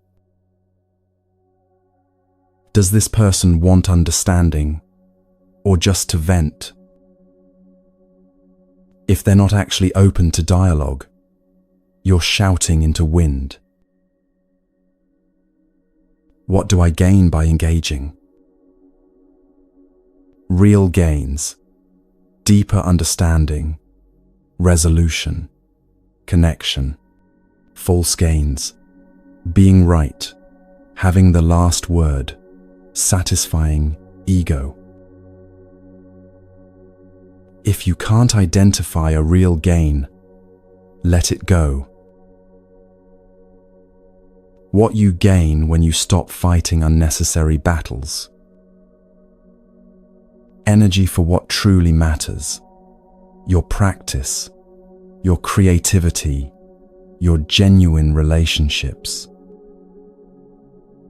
Mental clarity. Your mind isn't constantly replaying arguments and planning rebuttals. Relationships that can breathe. People relax around you when they know you're not going to turn every disagreement into combat.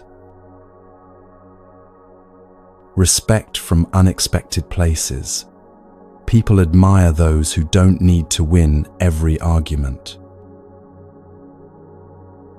Let me tell you about a content creator named Maya, who learned this lesson in the brutal school of internet comments. For 2 years, Maya responded to almost every critical comment on her videos. Someone misunderstood her point. She'd write 3 paragraphs explaining. Someone disagreed with her perspective. She'd engage in lengthy debate threads. Someone just wanted to be cruel. She'd try to reason with them, convinced she could help them see differently. It was exhausting. She'd spend hours every day in comment sections, her creativity drained by constant defense and explanation.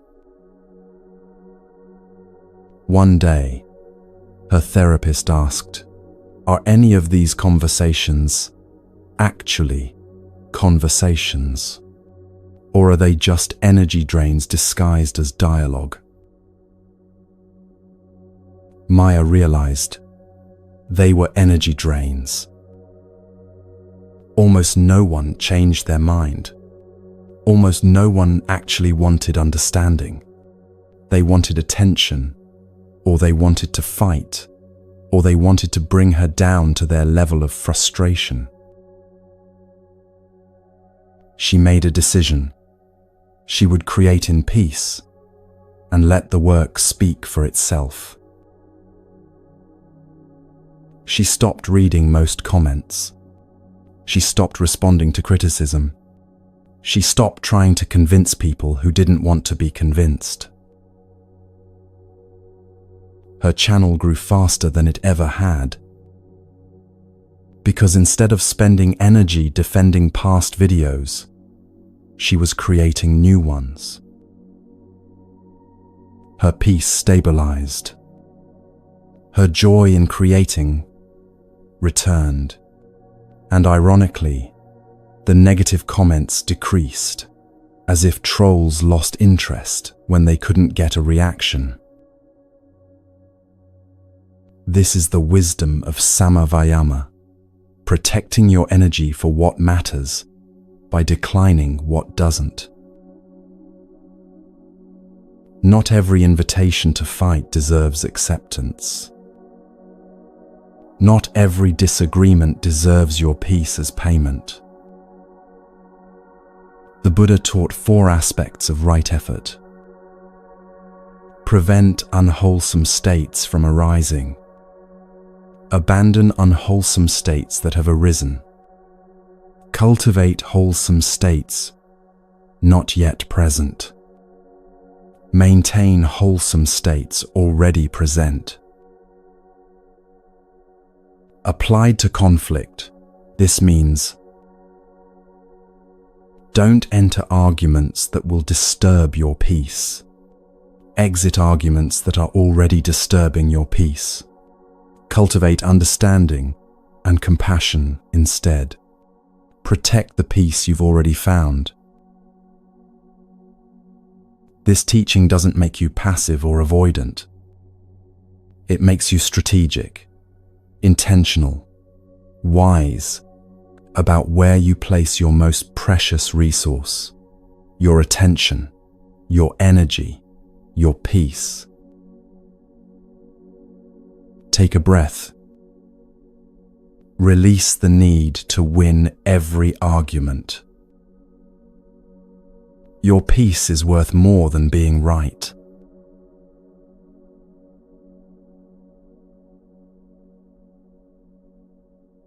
The relationship keeps taking more than it gives. You know this. You've known it for months, maybe years. But you keep trying, keep hoping, keep showing up, keep giving one more chance, keep thinking, maybe this time it will be different. Each interaction leaves you depleted. Each conversation drains something you can't quite name. Each encounter costs more than it nourishes. But the guilt is crushing. But I should be more patient, more understanding, more giving. They need me. Who else will help them? Understand them, stay with them. What will they think? That I'm cold, selfish, uncaring.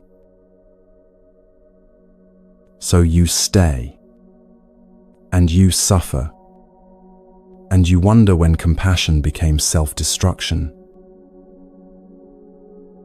There's an ancient teaching that offers a way through this painful bind. The Buddha spoke of upekkha, often translated as equanimity, but meaning something far richer than emotional flatness. Upekkha means spacious, clear-seeing, compassion. It means caring deeply without clinging. It means loving without losing yourself. And sometimes, upekkha looks like distance. Not rejection, not punishment, not abandonment, but space, loving, intentional, healing space. The Buddha often used the lotus flower to teach profound truths. He'd say, just as a lotus flower is born in water, grows in water, and rises out of water, to stand above it unsoiled. So I, born in the world, having overcome the world, am unsoiled by the world. Think about that lotus for a moment. It doesn't reject the muddy water. That's its origin. It doesn't hate the darkness below the surface, but it doesn't stay submerged either. It rises. It finds air and light. It blooms above the surface. Still connected to its roots in the mud, but no longer drowning in it. This is what healing distance looks like. You can care about someone without staying in proximity that harms you. You can love someone while protecting yourself from their dysfunction. The Buddha said, "Let go of what has passed. Let go of what may come. Do not cling to what is happening now. Experience peace." Sometimes, what you need to let go of is the belief that your presence in someone's chaos is helping them. Distance isn't always punishment. Sometimes it's the kindest thing you can offer. For them, your distance might stop enabling patterns that keep them stuck. Your absence might create space for them to find their own strength. Your boundary might be the wake-up call their system needs. For you, distance preserves your capacity to love without it curdling into resentment. Space protects your peace, so you don't become another person who needs rescuing.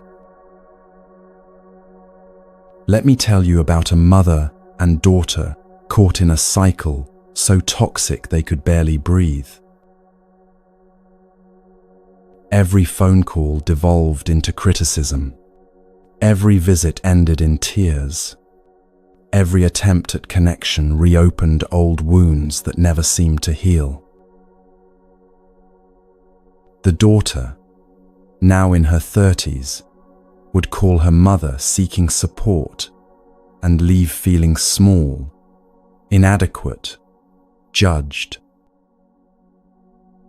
The mother, carrying her own unhealed wounds, couldn't seem to speak to her daughter without criticism pouring out like water from a broken faucet. Both loved each other desperately. Both kept trying to make it work. Both kept hurting each other in the trying. After a particularly brutal holiday visit, the daughter sat in her therapist's office, sobbing. "I keep hoping it will be different, that this time she'll see me, that this time she won't." The therapist asked gently, "What would happen if you took a break? Real space, not just a few weeks?" The daughter's first reaction was horror. "I can't abandon her. She's my mother. What kind of person would I be?" But underneath the guilt lived a small voice of truth. "I'm drowning. We're both drowning. And trying harder isn't helping. It's making everything worse." The daughter wrote a letter, kind but clear. "I love you, and I need significant space to take care of myself. I'll reach out when I'm ready. I hope you can respect this boundary." Then 6 months of silence. 6 months that felt like holding her breath underwater, fighting against everything she'd been taught about being a good daughter. 6 months where the mother, left in that silence, had to face herself in ways she never had before. No daughter to criticize, no external target for internal pain. Just herself, her patterns, her unhealed wounds demanding attention. The mother started therapy, not because anyone forced her, but because the silence was so loud she couldn't ignore her own pain anymore. When they reconnected after those 6 months, something was different. Not perfect, not magically healed, but different. The mother had done real work. The daughter had rebuilt her own foundation. They approached each other more carefully, more consciously, more honestly. The relationship they built in the months that followed was healthier than anything they'd had before. Not because they'd tried harder, but because they'd both grown separately first. This is the medicine of silence, the healing power of loving distance. Not every wound heals through proximity. Some require separation, like broken bones needing stillness and space to mend properly. Your absence might be exactly what someone needs, not as punishment, but as the space that allows them to finally hear themselves instead of just reacting to you. Your peace might be the greatest gift you give, not peace as in passivity, but peace as in, I've done my own work, and I'm no longer available for this dance. How do you create distance with love? If possible, communicate clearly. Not with blame or anger, but with honest boundary. I need space to take care of myself. This isn't about punishing you. This is about preserving me. Then honor that boundary consistently.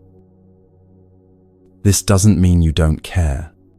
It means you care enough about both of you to stop participating in mutual harm. The paradox nobody tells you about distance. It doesn't always mean you don't care. Sometimes caring means stepping back. Sometimes love looks like letting go. Sometimes the most compassionate thing you can do is say, I'm not available for this anymore. The relationship might heal through that space. Both people might grow separately and reconnect differently. Or you might not reunite, and that's okay too. Either way, you're no longer drowning, trying to save someone who needs to learn to swim on their own. The Buddha taught upekkha as one of the 4 divine abodes, alongside loving kindness, compassion, and sympathetic joy. Upekkha is what allows the other 3 to remain sustainable. Without equanimity, without the ability to love while maintaining clear boundaries, compassion becomes codependence, and kindness becomes self-destruction. You can wish someone well from a distance. You can hold space for their struggle without standing in the middle of it. You can hope for their healing without making yourself responsible for it. This is upekkha. This is wisdom. This is love that knows its own limits. Practice this teaching not as coldness, but as clarity. Some relationships thrive on proximity. Others heal through space. Knowing the difference is wisdom. And when you choose space, when you choose to protect your peace through loving distance, you're not abandoning anyone. You're finally honoring the truth that you cannot walk another person's path for them. And you cannot sacrifice your own journey trying to carry them through theirs. Sometimes the lotus must rise above the water to bloom. Sometimes you must step back to remember who you are without the weight of who they need you to be. This is not failure. This is upekkha. This is the wisdom that protects both peace and love.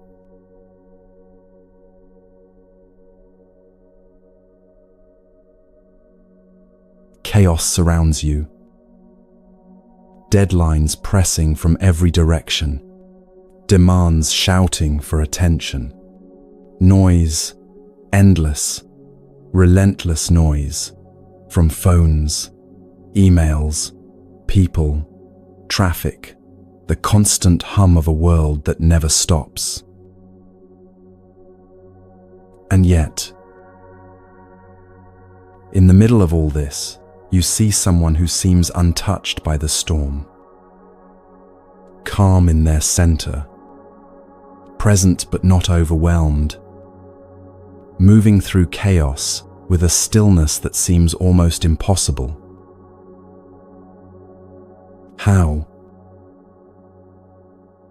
The answer lies in something the Buddha spoke about in his final days on earth.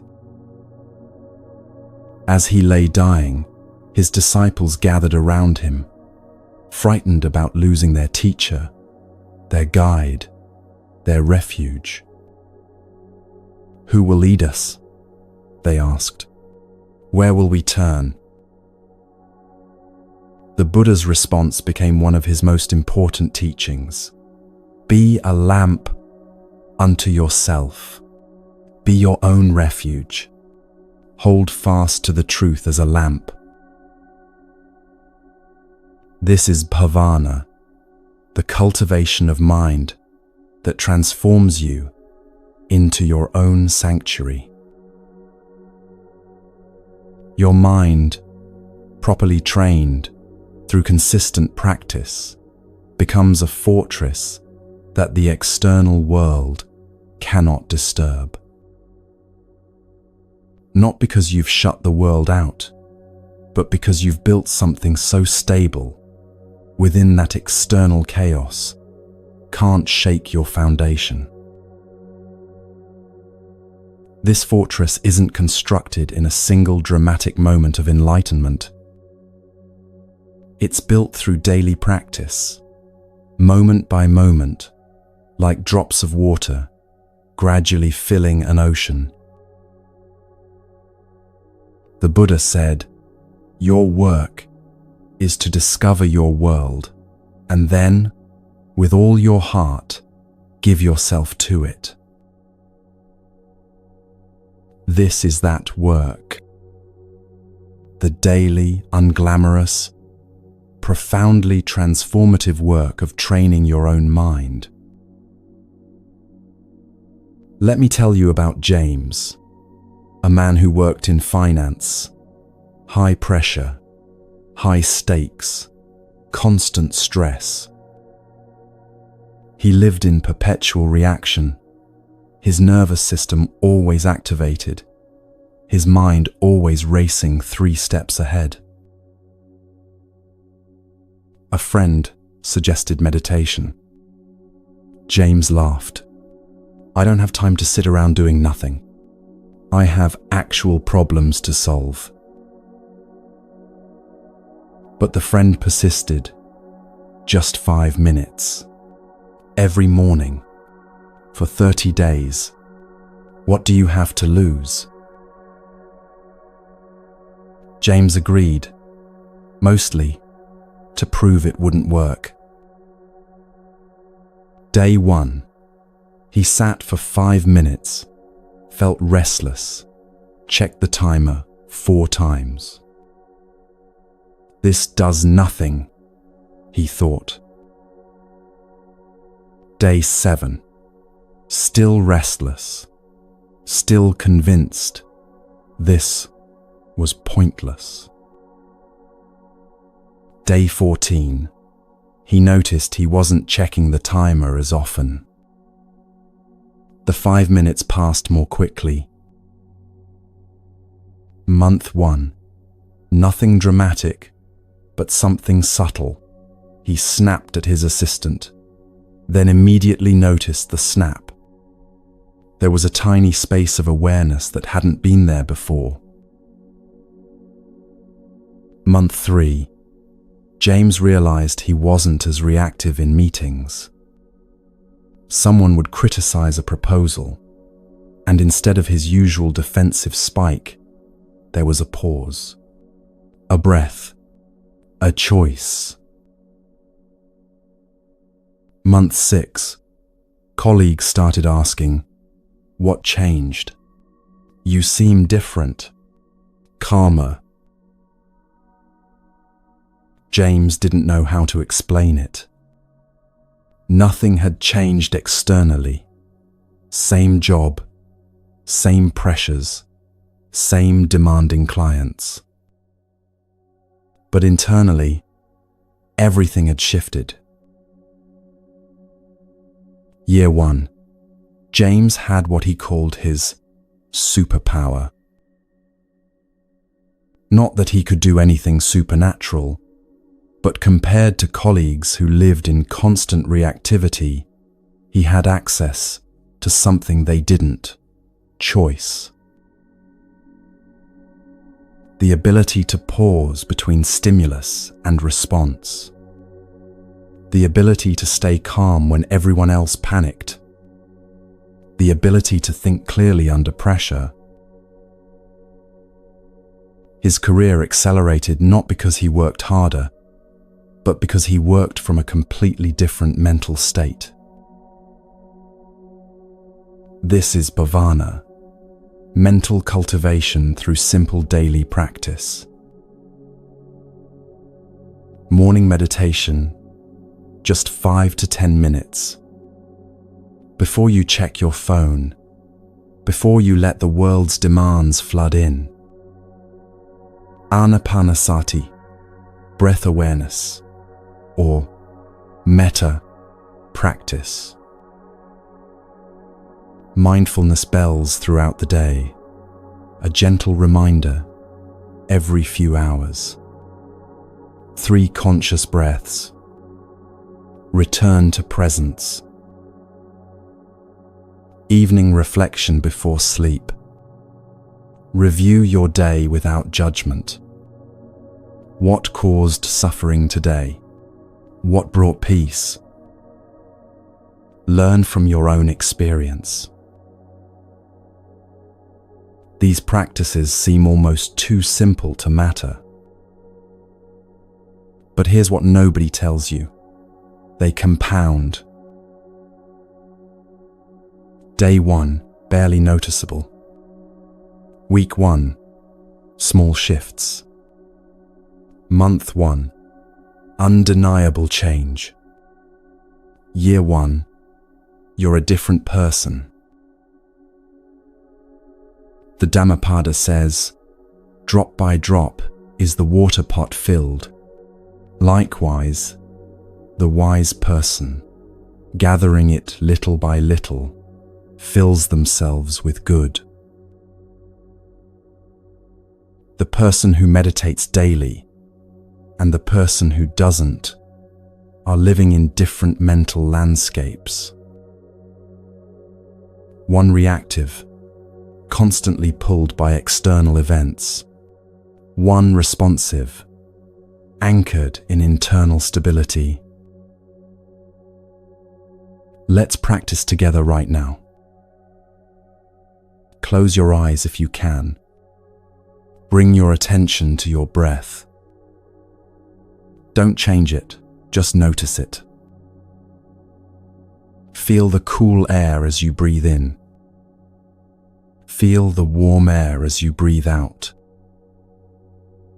When your mind wanders, and it will, simply notice where it went and gently bring it back to the breath. No judgment, no frustration, just patient return, again and again. This is the practice. Simple, not easy, but transformative. Do this for 1 minute right now.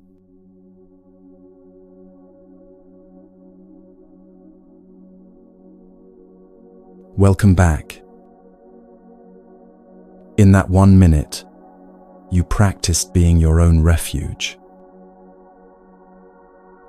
This is your inner sanctuary. Not a place you visit occasionally, but a practice you cultivate daily until it becomes who you are. Start today. 5 minutes. That's all. This is bhavana. This is the practice that makes you unshakable.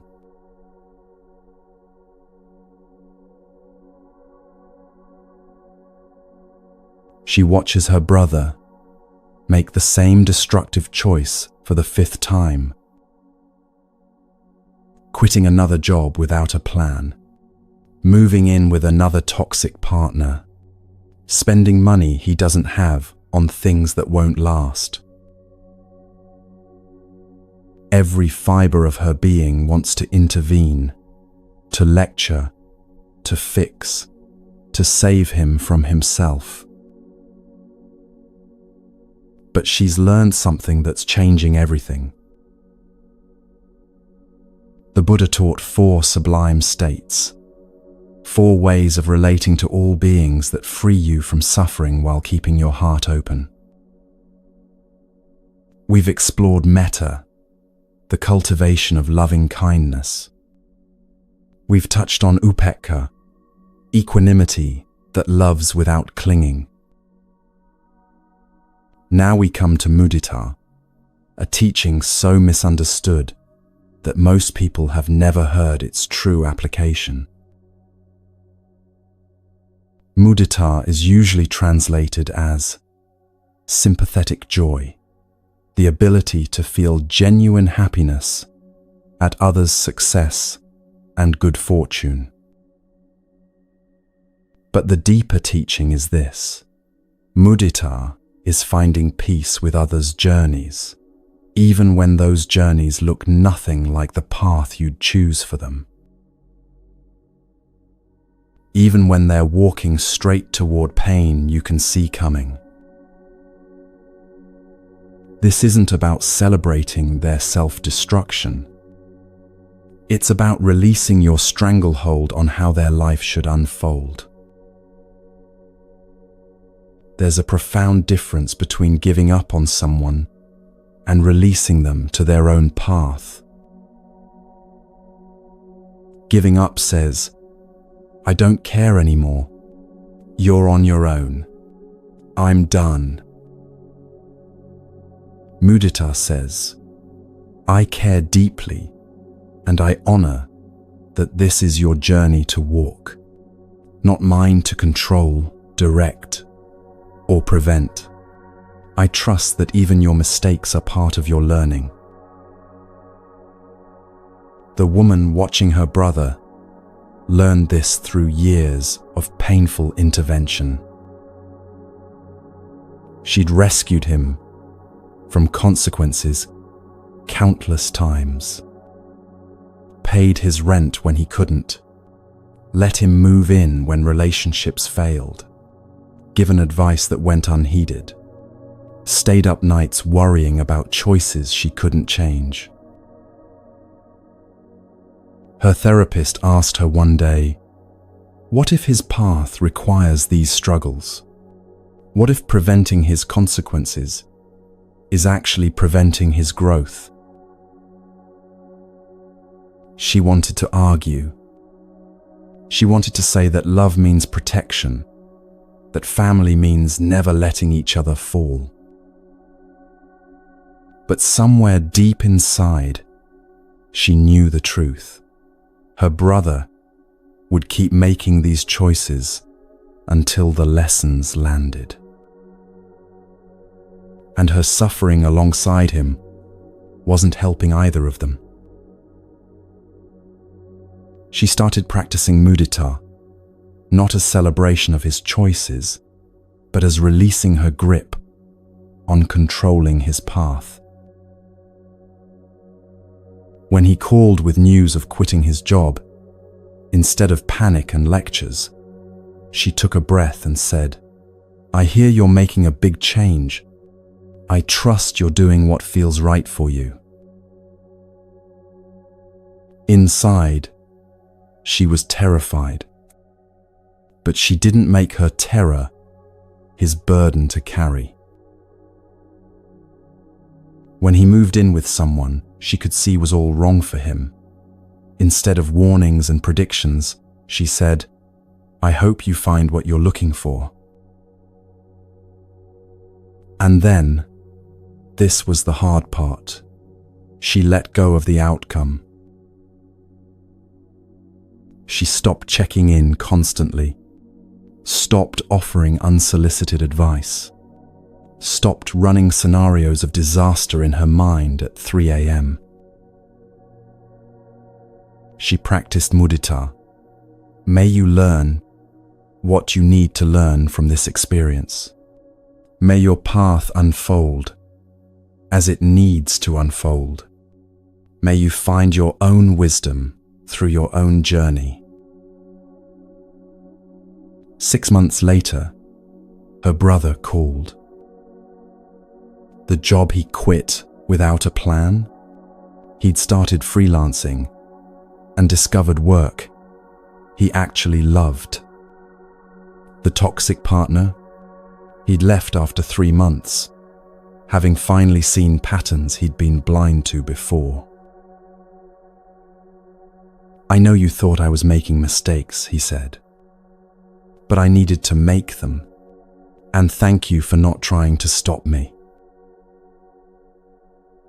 This is mudita, in practice with difficult people, releasing them to learn what only their own experience can teach them.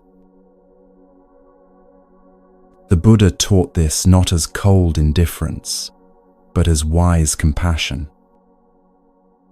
You can care about someone without needing to control their journey.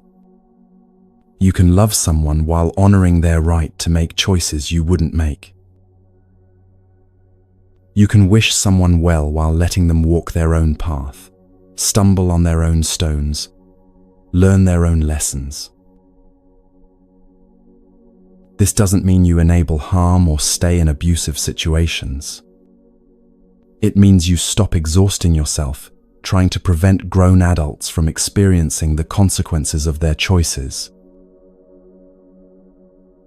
Practice this when someone you love makes choices that terrify you.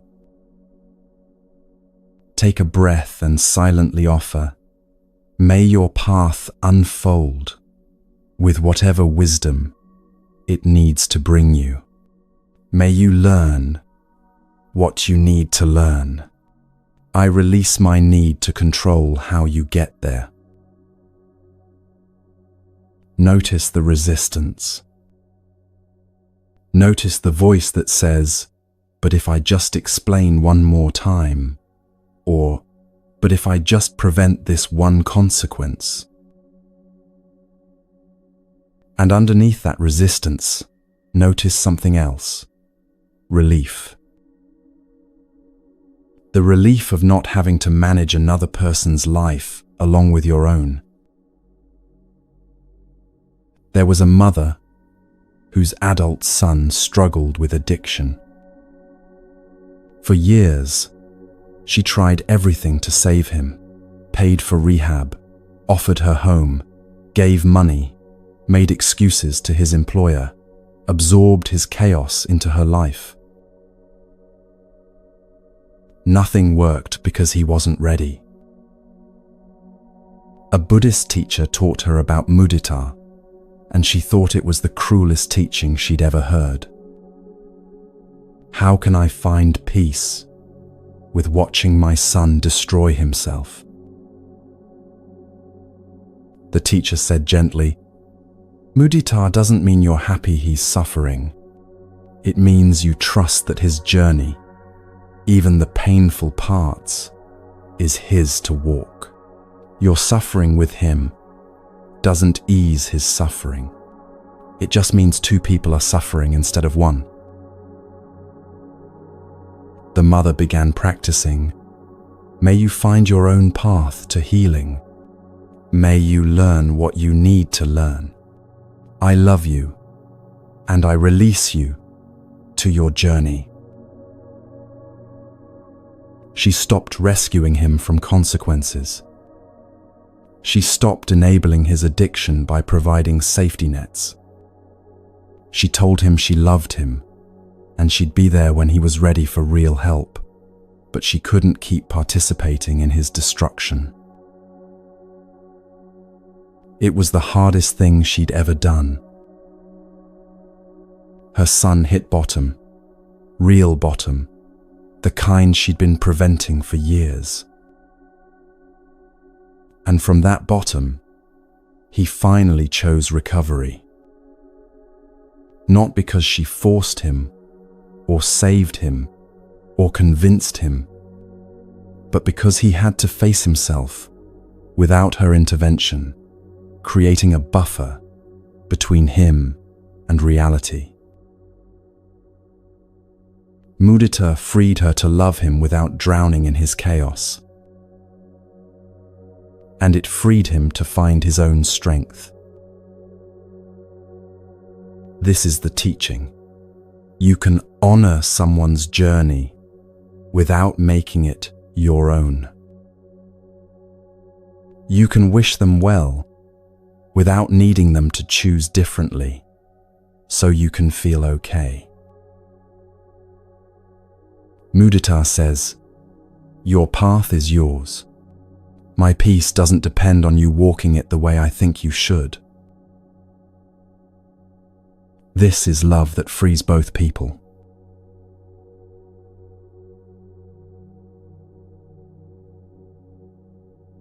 The text message lands like a grenade. Your body knows before your mind catches up. Chest tightens. Breath becomes shallow. Thoughts start spinning into defensive spirals. This is the moment when most people lose themselves. But the Buddha offered something powerful for exactly this moment. A teaching he called Satipatthana, the 4 foundations of mindfulness. Not as abstract philosophy, but as anchors you can grab when someone's trying to pull you into their storm. These 4 foundations are your refuge when toxic people destabilize you. The first foundation is mindfulness of body, kayanu pasana. When someone attacks you verbally, criticizes you harshly, tries to manipulate you emotionally, your body responds first. Most people ignore these signals and go straight into their head, trying to formulate the perfect response while their nervous system is screaming. The Buddha taught, notice the body first. Right now, as you remember the last time someone disturbed your peace, notice what's happening in your body. Where do you feel tension? Your jaw? Your shoulders? Your stomach? Is your breath shallow or deep? Fast or slow? Are your hands clenched? Is your posture collapsed or rigid? This isn't self-indulgent navel-gazing. This is the first foundation that keeps you grounded when someone's trying to knock you off balance. When you notice your body's response to a toxic person, you've created space between their action and your reaction. A woman named Claire worked with someone who constantly undermined her in meetings. Subtle digs, dismissive comments, questions designed to make her look incompetent. For months, Claire tried to combat it intellectually. She prepared better. She rehearsed responses. She gathered more data to defend herself. None of it worked because she was operating from a dysregulated nervous system. By the time she tried to respond, she was already halfway to panic. Then she learned about Satipatthana. The next time her colleague made a cutting remark in a meeting, Claire did something different. Instead of immediately trying to respond, she brought attention to her body. She felt her chest tighten. She noticed her breath getting shallow. She observed her hands gripping the table. Just noticing, without trying to change anything yet. And in that noticing, something shifted. The panic couldn't fully take hold because she was watching it happen rather than becoming it. She took one deliberate breath, long inhale, longer exhale, and felt her system start to settle. Only then did she respond, and her words came from calm rather than defense. This is the power of the first foundation. It interrupts the automatic escalation from trigger to reaction. The second foundation is mindfulness of feelings, Vedananu-passana. Not emotions like anger or fear, but the underlying pleasant, unpleasant, or neutral tone of each moment. When a toxic person says something hurtful, notice, this feels unpleasant. Not they're terrible, or I'm hurt, or I need to defend myself. Just unpleasant feeling has arisen. This simple recognition prevents you from building a whole story on top of the feeling. The Buddha taught that suffering comes not from unpleasant feelings themselves, but from our reaction to them, the craving for them to stop, the aversion pushing them away. When you simply note unpleasant, without adding layers of narrative, the feeling has less power. The third foundation is mindfulness of mind, Cittanupassana. Observing your mental state without getting swept into it. When someone provokes you, can you notice, this is a mind filled with anger rather than I am angry. The difference is subtle, but transformative. One identifies with the anger, you become it. The other observes the anger as a passing state, you witness it. A man named Robert had a family member who could trigger him into rage within minutes. Every holiday gathering, every phone call, the same patterns. Robert started practicing the third foundation. When his relative said something inflammatory, instead of immediately defending or attacking, Robert silently noted, anger is present in the mind. Not, I'm furious. Just, anger is here. This small shift changed everything. The anger still arose. The Buddha never promised you'd stop feeling difficult emotions. But Robert wasn't possessed by it anymore. He could feel anger present while remaining stable enough to choose his response. The fourth foundation is mindfulness of mental objects, Dhammanupassana. Observing thoughts, beliefs, and patterns without getting tangled in them. When a toxic person activates your old wounds, can you see the thought, I'm not good enough, arise without believing its truth? Can you notice, this is the pattern where I try to prove my worth without acting it out? These four foundations work together as a complete system of staying anchored when others try to destabilize you. Body, notice the physical response. Feelings, recognize pleasant, unpleasant, neutral. Mind, observe your mental state. Mental objects, see thoughts and patterns without becoming them. This isn't about becoming a detached robot. It's about staying conscious when everything in you wants to react unconsciously. Practice this the next time someone disturbs your peace.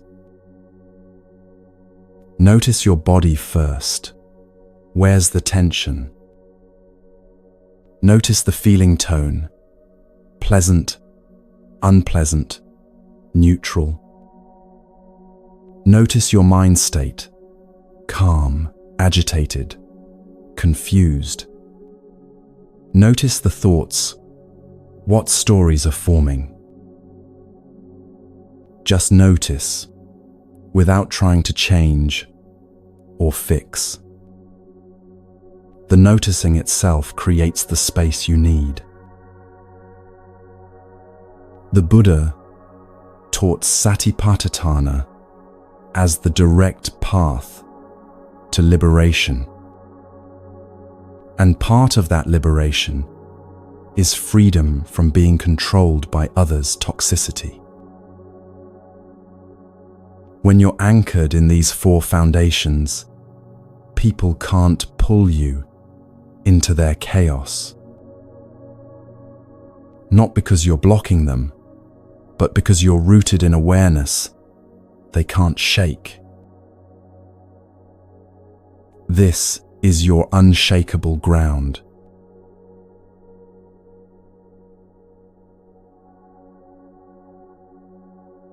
You're lying awake at 3 a.m., replaying the conversation for the 100th time.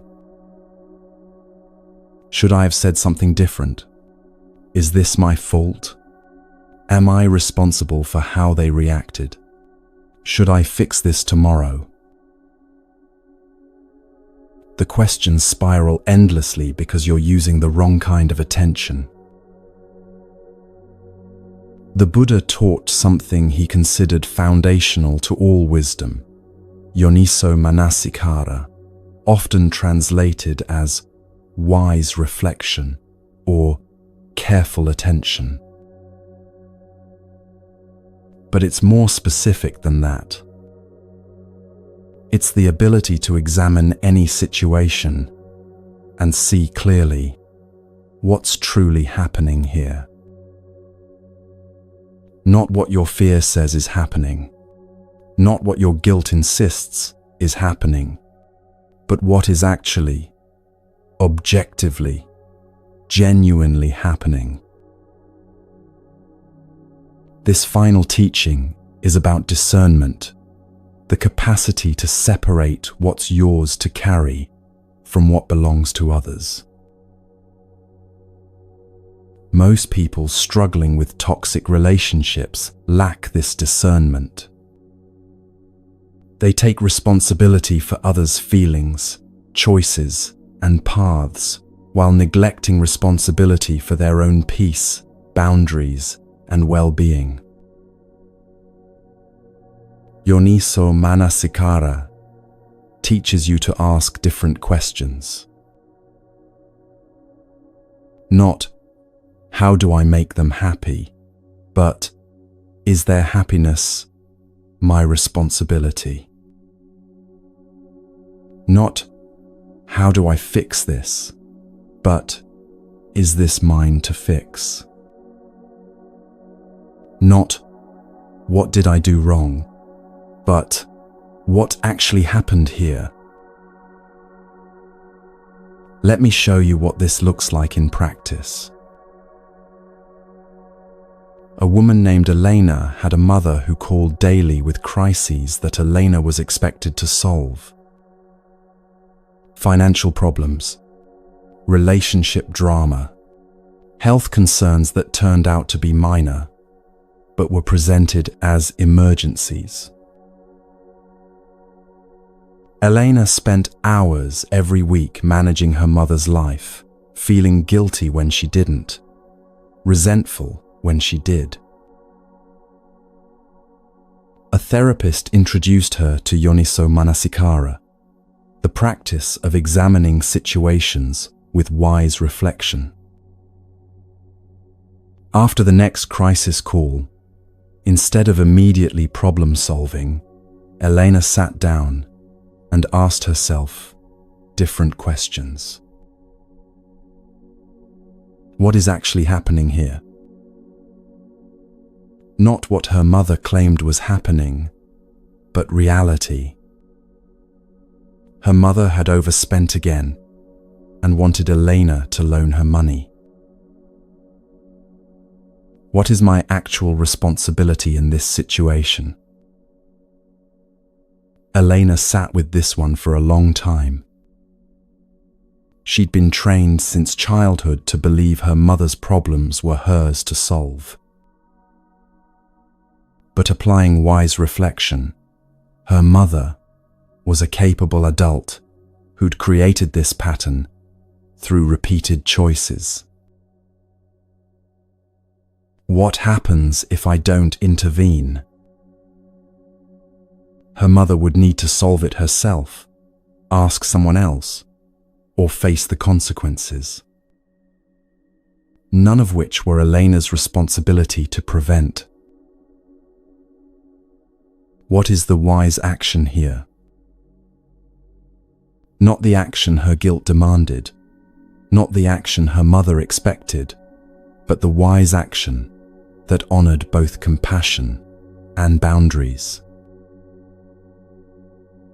Elena called her mother back and said, I hear you're in a difficult situation. I'm not able to help financially. I trust you'll figure out what to do. Her mother was shocked, then angry, then tried guilt and manipulation. But Elena had already examined the situation with wise reflection. She knew what was actually happening, a pattern of dependency she'd been enabling. She knew her responsibility to herself, not to rescue her mother from consequences. This is Yoniso Manasikara, applied to toxic relationships. The Buddha taught that wrong attention, ayoniso manasikara, is the root of all suffering. We attend to things in distorted ways, seeing threats where there are none, taking responsibility for what isn't ours, missing what actually matters. Wise reflection cuts through the distortion. When someone tries to make their problem your problem, pause and reflect. Is this actually mine to carry? When someone blames you for their feelings, pause and reflect. Am I actually responsible for how they chose to react? When someone demands your time, energy, or peace, pause and reflect. What is the wise response that honors both compassion and self-respect? This isn't cold analysis. It's clarity that serves both people. A father learned this with his adult daughter who constantly created drama and expected him to drop everything to manage her emotional crises. He loved her deeply, but was exhausted by the pattern. He started applying Yoniso Manasikara to each crisis call. What is actually happening? His daughter was upset and wanted him to fix her feelings. What is my responsibility? To love her, not to manage her emotions for her. What is the wise action? To listen with compassion, but not take on the work she needed to do herself. He began saying, I hear you're really struggling. What do you think would help? At first, she'd escalate. You don't care. You're supposed to help me. But he'd already reflected wisely. He knew helping meant supporting her growth, not preventing her from developing her own emotional regulation. Over time, something shifted. His daughter started solving more of her own problems. She still called, but the conversations were different. She was processing, not demanding rescue. The relationship deepened because it was no longer based on her emotional dependence and his exhaustion. This is the final teaching, the wisdom to discern what's yours and what isn't. The Buddha said that Yoniso Manasikara is the foundation for all other practices. Without it, you're building on sand. With it, everything else becomes possible. Practice this today. When someone's behavior disturbs your peace, sit down and reflect with careful attention. What is actually happening here, beyond the emotional charge? What is my genuine responsibility in this situation? What is their responsibility that I might be taking on? What is the wise action that honors both compassion for them and respect for myself? These questions won't give you easy answers, but they'll give you clear ones. And clarity, seeing things as they truly are, is the beginning of all freedom. This is Yoniso Manasikara. This is wise reflection. This is how you finally stop carrying what was never yours to hold.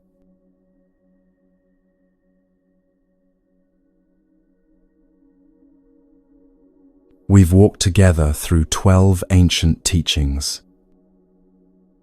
Nothing is personal, just their mind reflected. Loving kindness protects through inner cultivation. Mindfulness of breathing creates space between stimulus and response. Right action includes boundaries as compassion. Clear seeing reveals others mirror their own suffering. Noble silence means your peace needs no defense. Right effort teaches you to choose battles wisely. Equanimity shows that distance can be medicine. Mental cultivation builds your daily sanctuary. Sympathetic joy frees you to honor others' paths. The 4 foundations of mindfulness anchor you when others destabilize you. Wise reflection discerns what's yours to carry. These aren't ideas to collect. They're tools to use, starting today. The Buddha said, "The mind is everything. What you think you become." Let's sit together one last time. Close your eyes. Hand on your heart. May I dwell in peace. May I be free from suffering. May I respond with wisdom, not reaction. May I protect my peace without guilt. May I love without losing myself. May all beings find peace.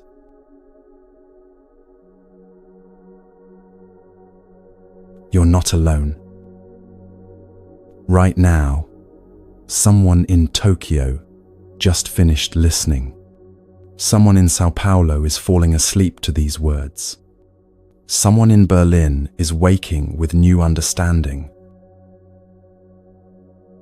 These teachings will be here whenever you need them. Waiting, patient, timeless. Your peace is already within you.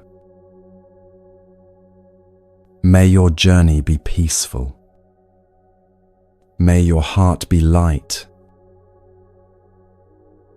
Breathe well, live well, be well. Thank you for walking this path with me.